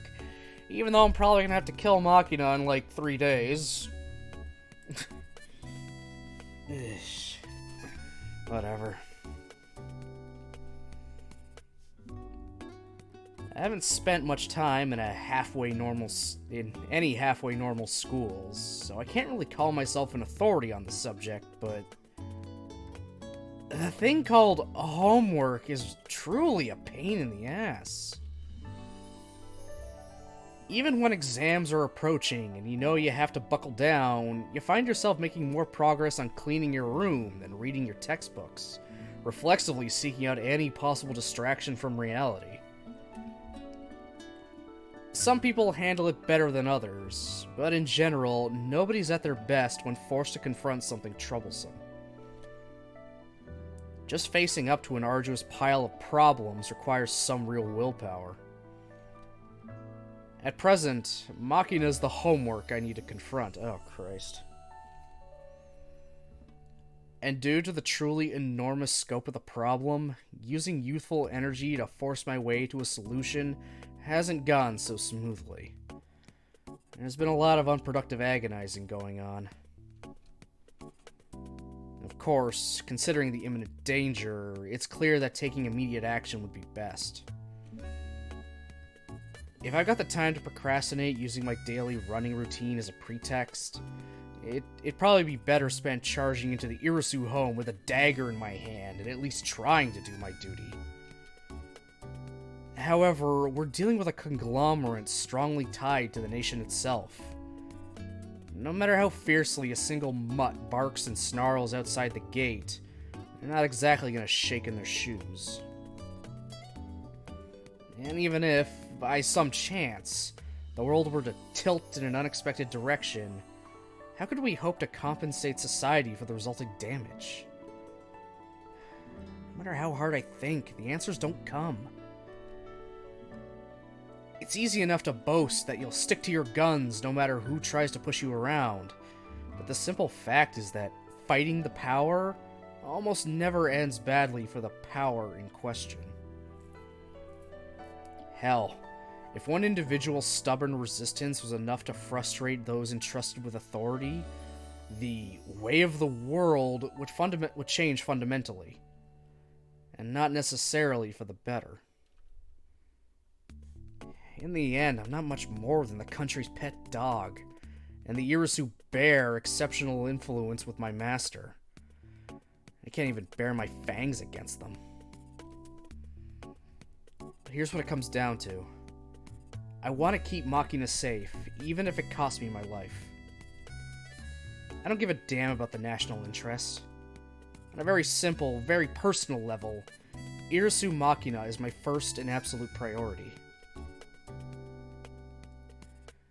Ugh, I've got to say these now? I gotta say this? Really? Thank you, game. Okay. It almost sounded like you're referring to the Irisu bear, like they have one as a pet. I thought it was going there, but then read ahead. Yeah, so yeah, that's that of my B. That's my B.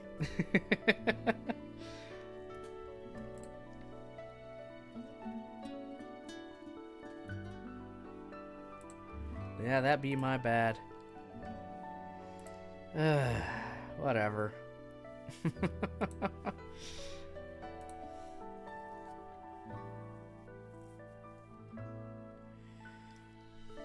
I'm just a pet dog, and then there's the Irisu bear. I don't know.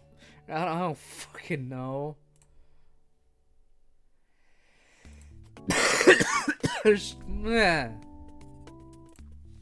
Okay? I don't read ahead that much that often. I read it as I go. Probably a bad way to do it, but it's sorta worked out for me so far. I mean, I've done 3 fucking visual novels. Actual visual novels. And then other ones that have gameplay and visual novel. Looking at you, Digimon.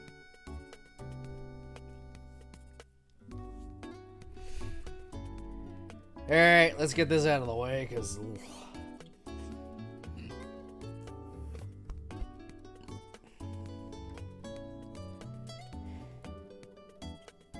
I love you, Makina. More than anyone else in the world.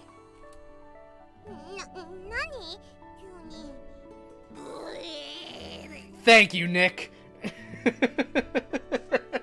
Thank you.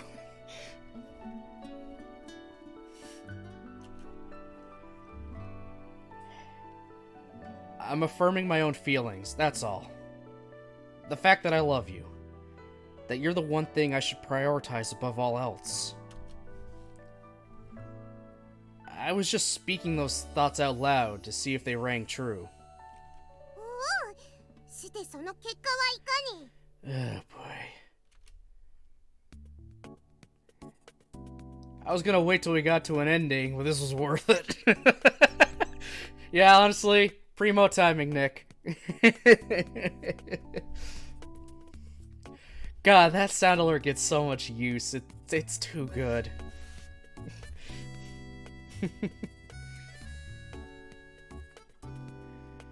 In terms of my personal feelings, there's nothing wrong with those words. Makina, you're definitely the most important thing in the world to me. However, as a wise man once said, there's no woman in the world more troublesome than your mother. It's a little hard to say this to her own daughter, but I don't think it's possible to phrase this both gently and accurately. I'm gonna be frank here. Your mom's a sociopathic bitch! Oh my god! Hi Frank, I'm Makina. Wait, when did Palpatine get in here? Because his name is Frank. But he's also the Senate. He goes by many names.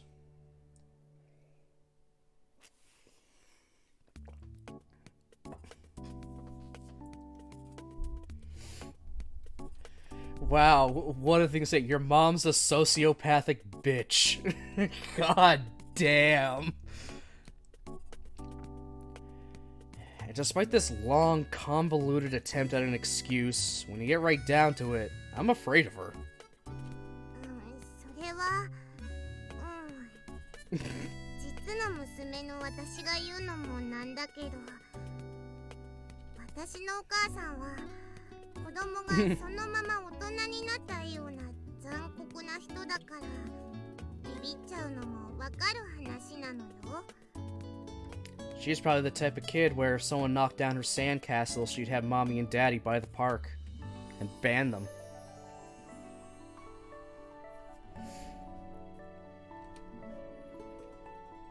To be honest, I don't have the strength to confront your family head on. Given that there are only two possibilities. We can run and hide, or we can try to hold out and find a way to endure their one-sided abuse. To be honest, I can't bring myself to make that call. What do you want me to do? No. Please, tell me what I should do, Makina. だからって私に聞かれても、私個人の都合でパパを振り回す結果になるのは目に見えているのに。 He's gonna fire back. My life is already fucked. Shut the fuck up, Makina!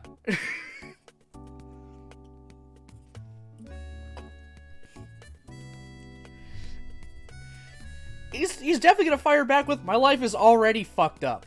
It's already screwed up. I barely have a life, so this is nothing. Just tell me what to do. I don't care. My life is meaningless. Let's see. Does he say it? Fucking asshole. God damn it. I see. Yeah, I guess that makes sense. Alright. In that case, let's get a third option. We can pretend like they're the ones who pushed us into this, then do what we want while blaming it on them. How's that sound? Yeah, what life?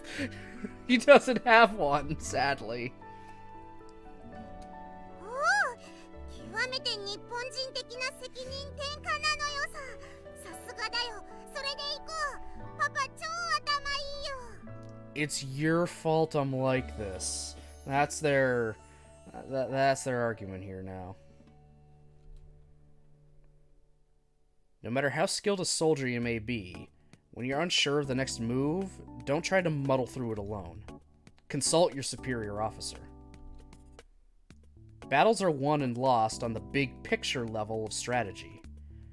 No one man on the ground can see the whole board.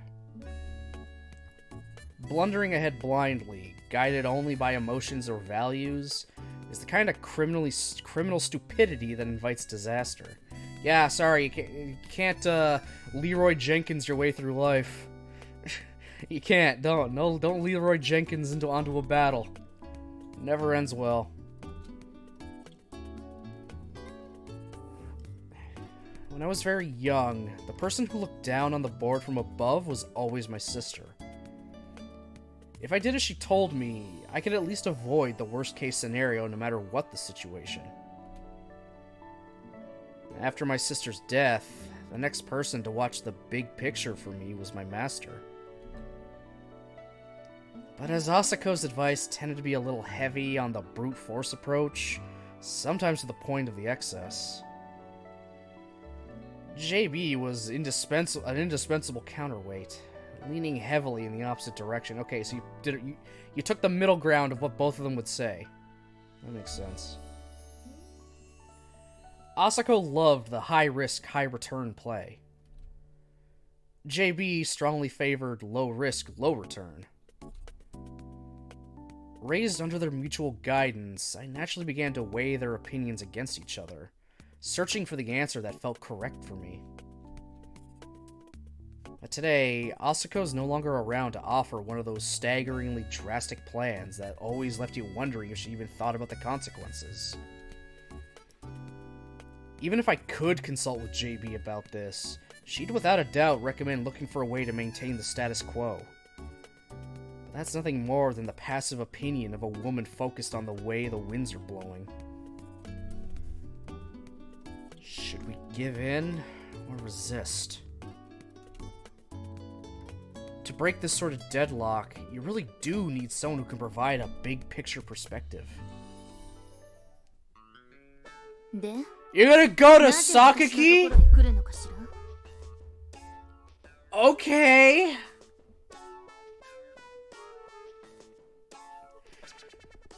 Alright.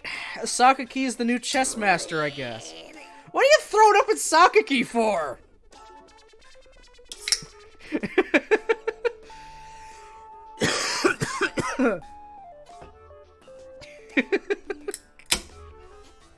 Sakaki's not throw up worthy. Mom spaghetti, oh my god. Knees weak, arms heavy, on the floor, mom spaghetti.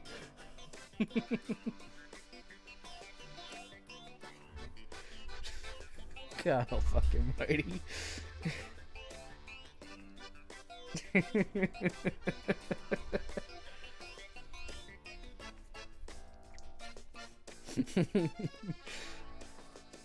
Knock, knock, open up the door, mom spaghetti.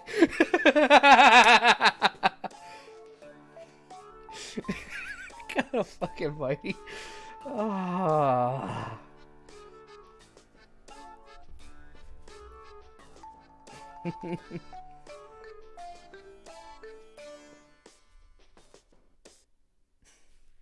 Now I'm thinking of other stupid frickin' dumbass song parody things.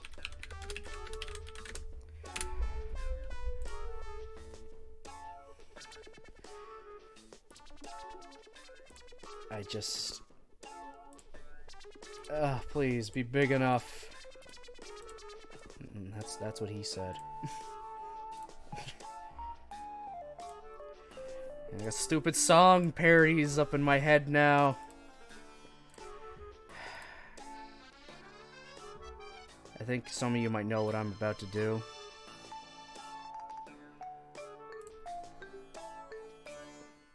Look at this graph.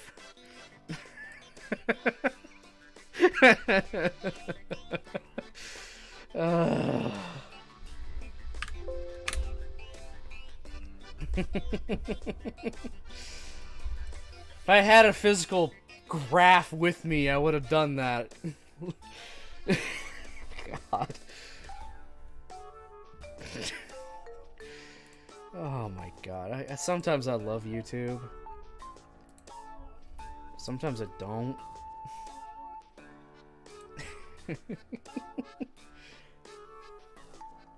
Alright, let's get into Yumiko, I guess. God. No, we're doing her next time.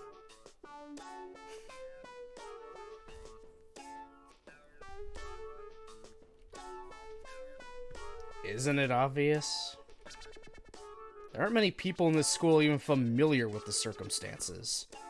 And despite the whole neutral observer act, you're constantly giving us precise and timely advice. I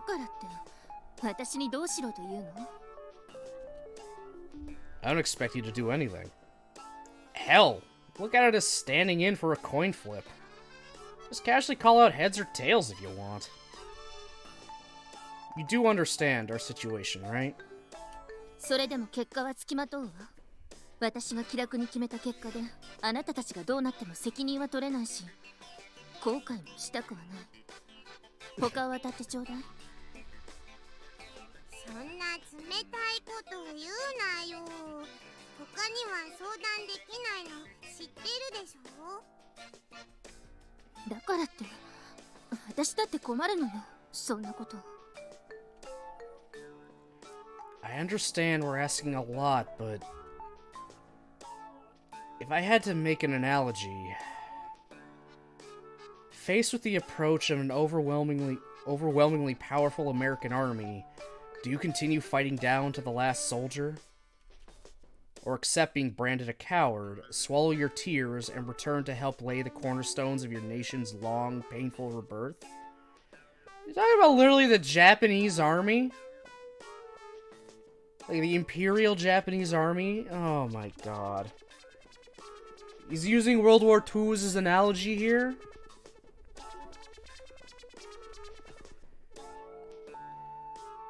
Even if you consult the non-com who's taken over your platoon after the CO bit the dust, he'll just snarl, "The hell do I know? Make up your own damn mind," in response. Non-com, for anyone that doesn't know, is non-commissioned officer. That is anyone that's, like, got a rank of, like, sergeant, corporal, warrant officer, stuff like that. Those are considered non-commissioned officers. Commissioned officers are your stuff like lieutenant, captain, colonel, that stuff.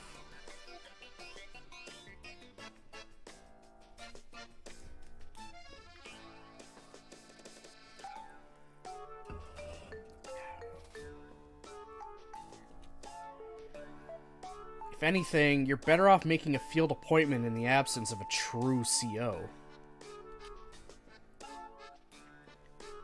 Shout, "Corporal Kazumi, you're leading the leader of this. You're the leader of this platoon," and give him a temporary promotion to second lieutenant. Your man can't help but stiffen his spine. Field commissions, yes, are definitely a thing. Generally not jumping someone from non-commissioned to commission, though, because that's, again, two different tracks. Like, two very different tracks of just everything. Non-commissioned officers and commissioned officers are two different things.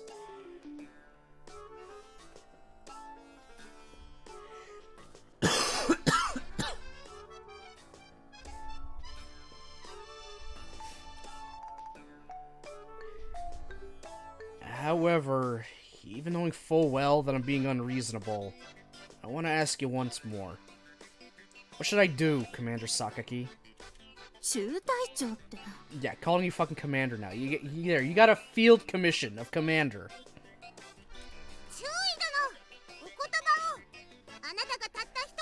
Okay, now you brought her down to lieutenant. Alright. "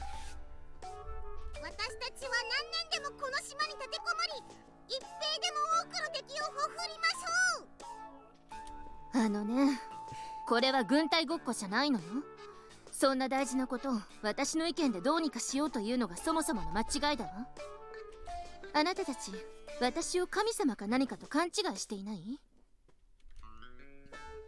So you say, but if you remove a single character from the name Sakaki, you're left with the kanji for God.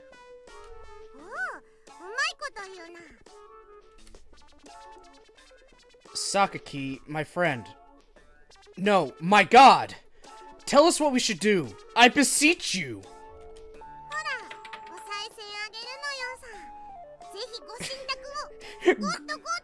Grant us an oracle, Dios mío! Oh my fucking God. 私に小銭を投げつけるのはやめなさい! There are no atheists in foxholes, as they say. The opponent's far, far more powerful than us. That reality is clearer than the sight of the bombers soaring overhead on their way to devastate the mainland. How meaningful would it be to barricade ourselves away in this island? Is dying and becoming a patriotic spirit really the only righteous choice? Give me my coin back! Gotta have that little rasp. So he's kind of a burn victim.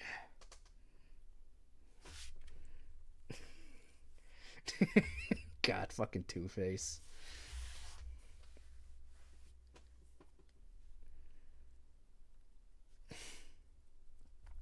You're making me think of Batman now, Nick. That doesn't sound like Tommy Lee Jones. Oh my fucking God.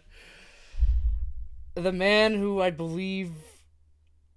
what did he specifically say again?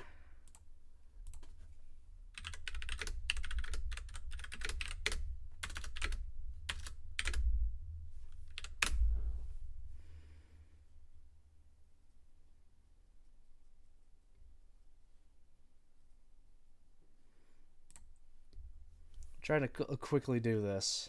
Okay, yeah, I get it.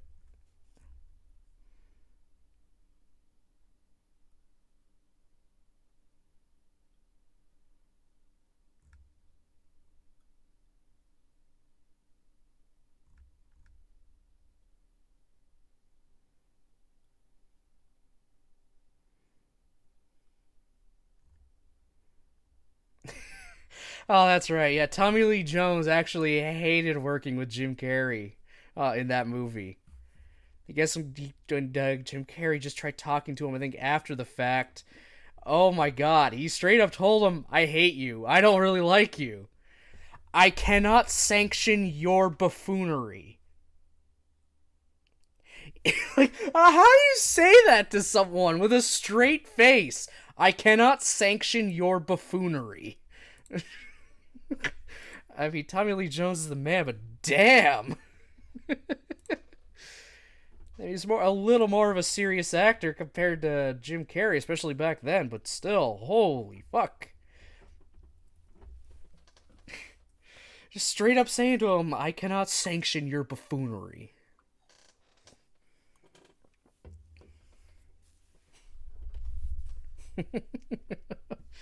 God damn.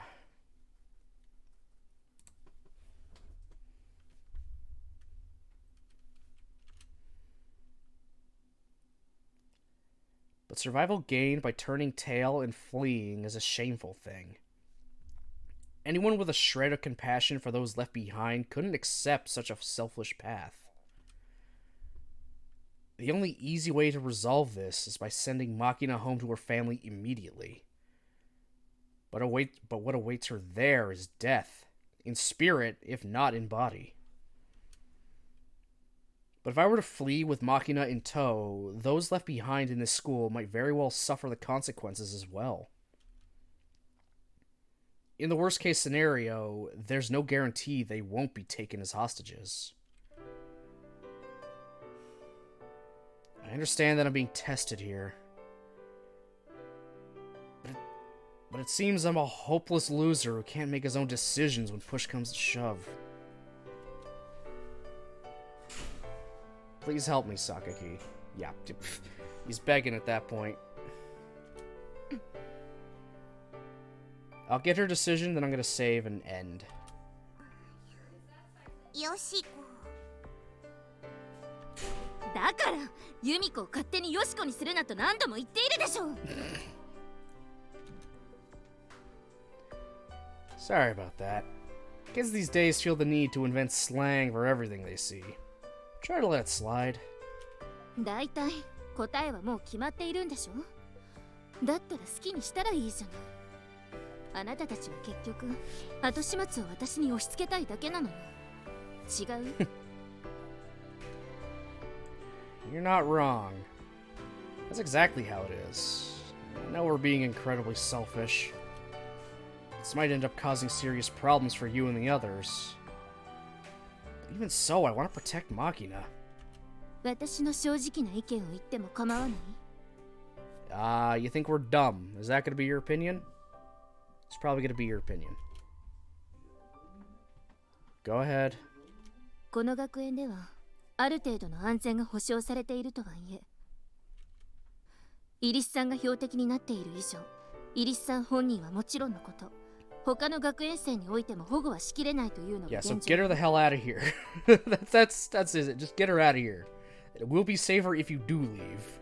同じ学び屋で席を並べた友を放り出すのは私としても忍びないところではあるけれども、学園経営者の娘としては苦渋の決断をせざるを得ない。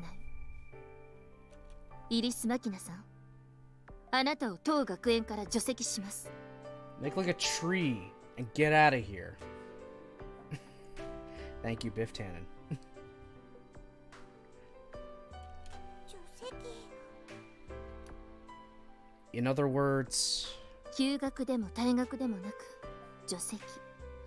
つまり書類上はイリス・マキナはこの学園にはいなかった、ということになるわ。 I see. Erasing every document with the name Irisu Makina on it is probably only prudent under the circumstances. Which would mean me as well? ええ、あなたもよ。風見雄二なんて学生、うちにはいなかった。それでいいのでしょ？学園長や他の子たちには私から説明しておくわ。ユミちゃん。Sorry for the hassle. いいのよ。逆に言えば、それぐらいしかしてあげられないのが私なのだから。You're doing more than enough. Alright, Makina. Since that's decided, wanna run away with me? 逃げよう。地の果てまでも。Sakaki's right, of course. Whatever I might have said, the truth is I'd already made up my mind. A snap of the Irisu fingers is enough to leave people dead. They can't be persuaded or negotiated with. Staying here would leave me grinding my teeth impotently. Impotently, whatever. If I curl into a ball and wait for the hurricane to pass, I'll ultimately be forced to kill Makina with my own hands.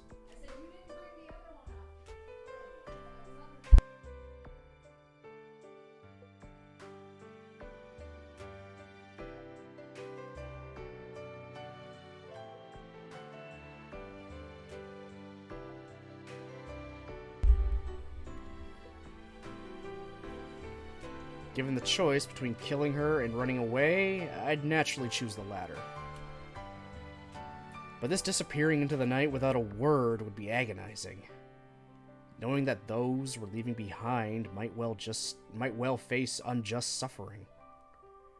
Simply couldn't bring myself to do what had to be done. Now, Sakaki's agreed to assume the role of protecting this school from the consequences of our actions. Sakaki, thank you. Now I can run away with a clean conscience. ユミちゃん、私からもありがとう。私は厄介者を追い出しただけよ。お礼を言われるようなことは何もしていないわ。まあ、すべての方がついたら、またこの学園へ戻っていらっしゃい。除籍とはいえ、再入学はいつでも歓迎するから。Make like a tree and bark like a dog. What the fuck?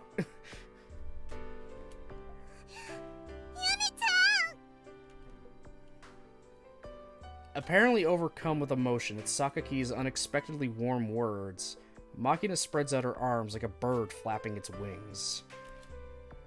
Taking advantage of the momentary distraction this provides, she proceeds to barrel forward into Sakaki's bosom. Oh my god.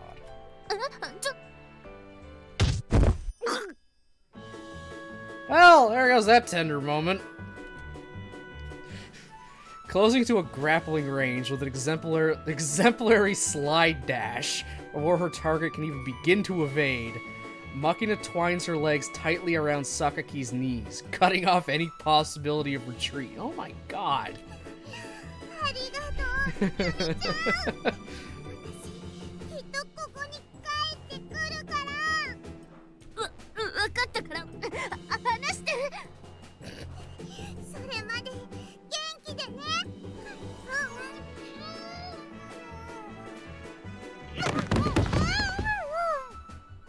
What the fuck?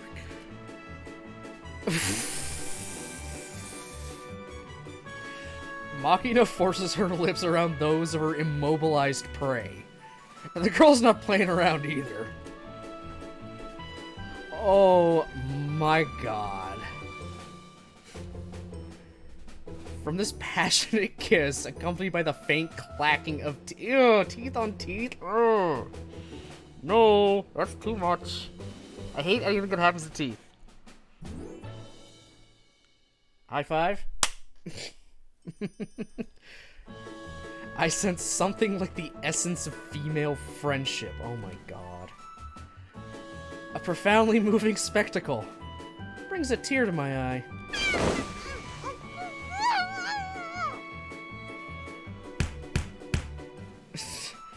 After a while, Sakaki seems to grow somewhat agitated, releasing her grasp on Makina to thump on the girl's back like a martial artist signaling surrender.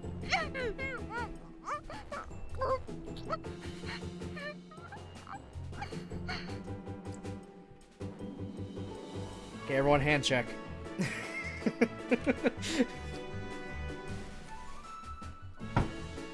But the situation seems to be developing further.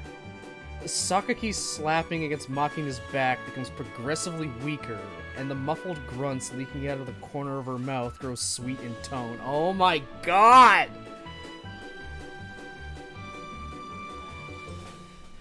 Looks like you stepped up your game once again, Makina.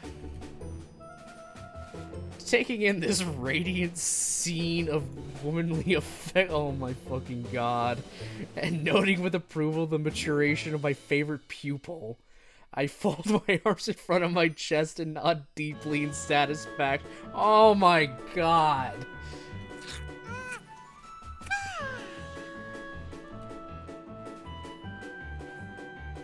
Perhaps running out of breath at last, Makina releases Sakaki from her grasp and sucks down a great lungful of air. What the Sam hell?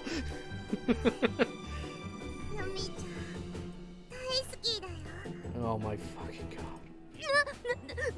何をするのよ。なんでキスしたの？なんでって俺？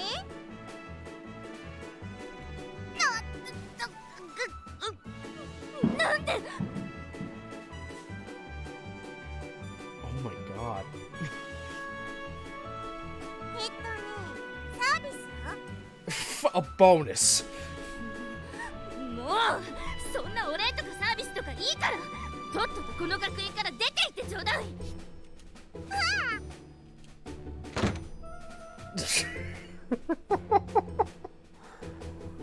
Oh my god. I swear to god, if you say, hey, where's my kiss? To Sakaki, oh god, that feels in character for him to tease her about that. Hey! Sakaki! I hadn't managed to say goodbye yet. 追い出されちゃったのよさ。やつはなんであんな怒ってんの？ You shoving your tongue down her throat. That's what. Don't ask me. Perhaps the effectiveness of your technique flustered her? 俺がしたかっただけなのに失敗しちゃったかな。 Can this scene end already? That seems to be an issue I have with this game, is that some scenes just kind of go on for a little longer than you think they should. Who knows? She made a good show of being angry, but for all we know, she's gone off to... Oh, God. To pleasure herself to the memory. Jesus. あなたたち、いい加減にしなさい。 Of course she was listening. Ah, good. Run, Makina!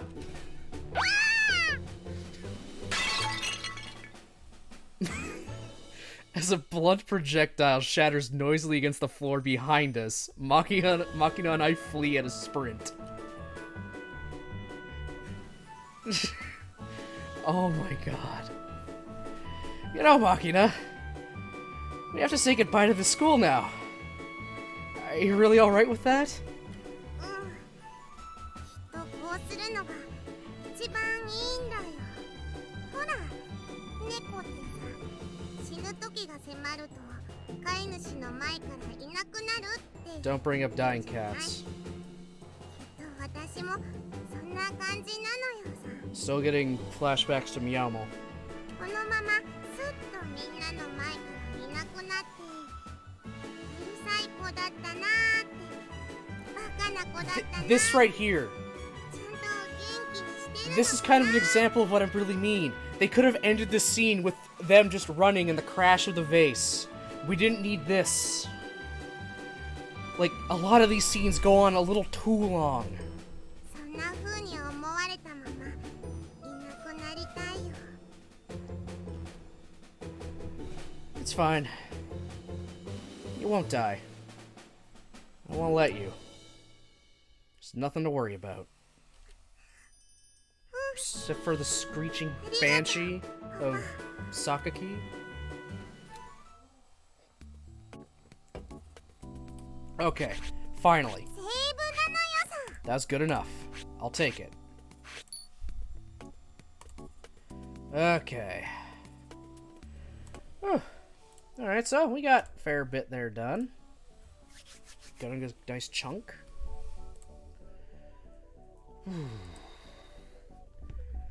Yeah, we're making some good progress. We're definitely going to get into the climax of this route now, if we are not already.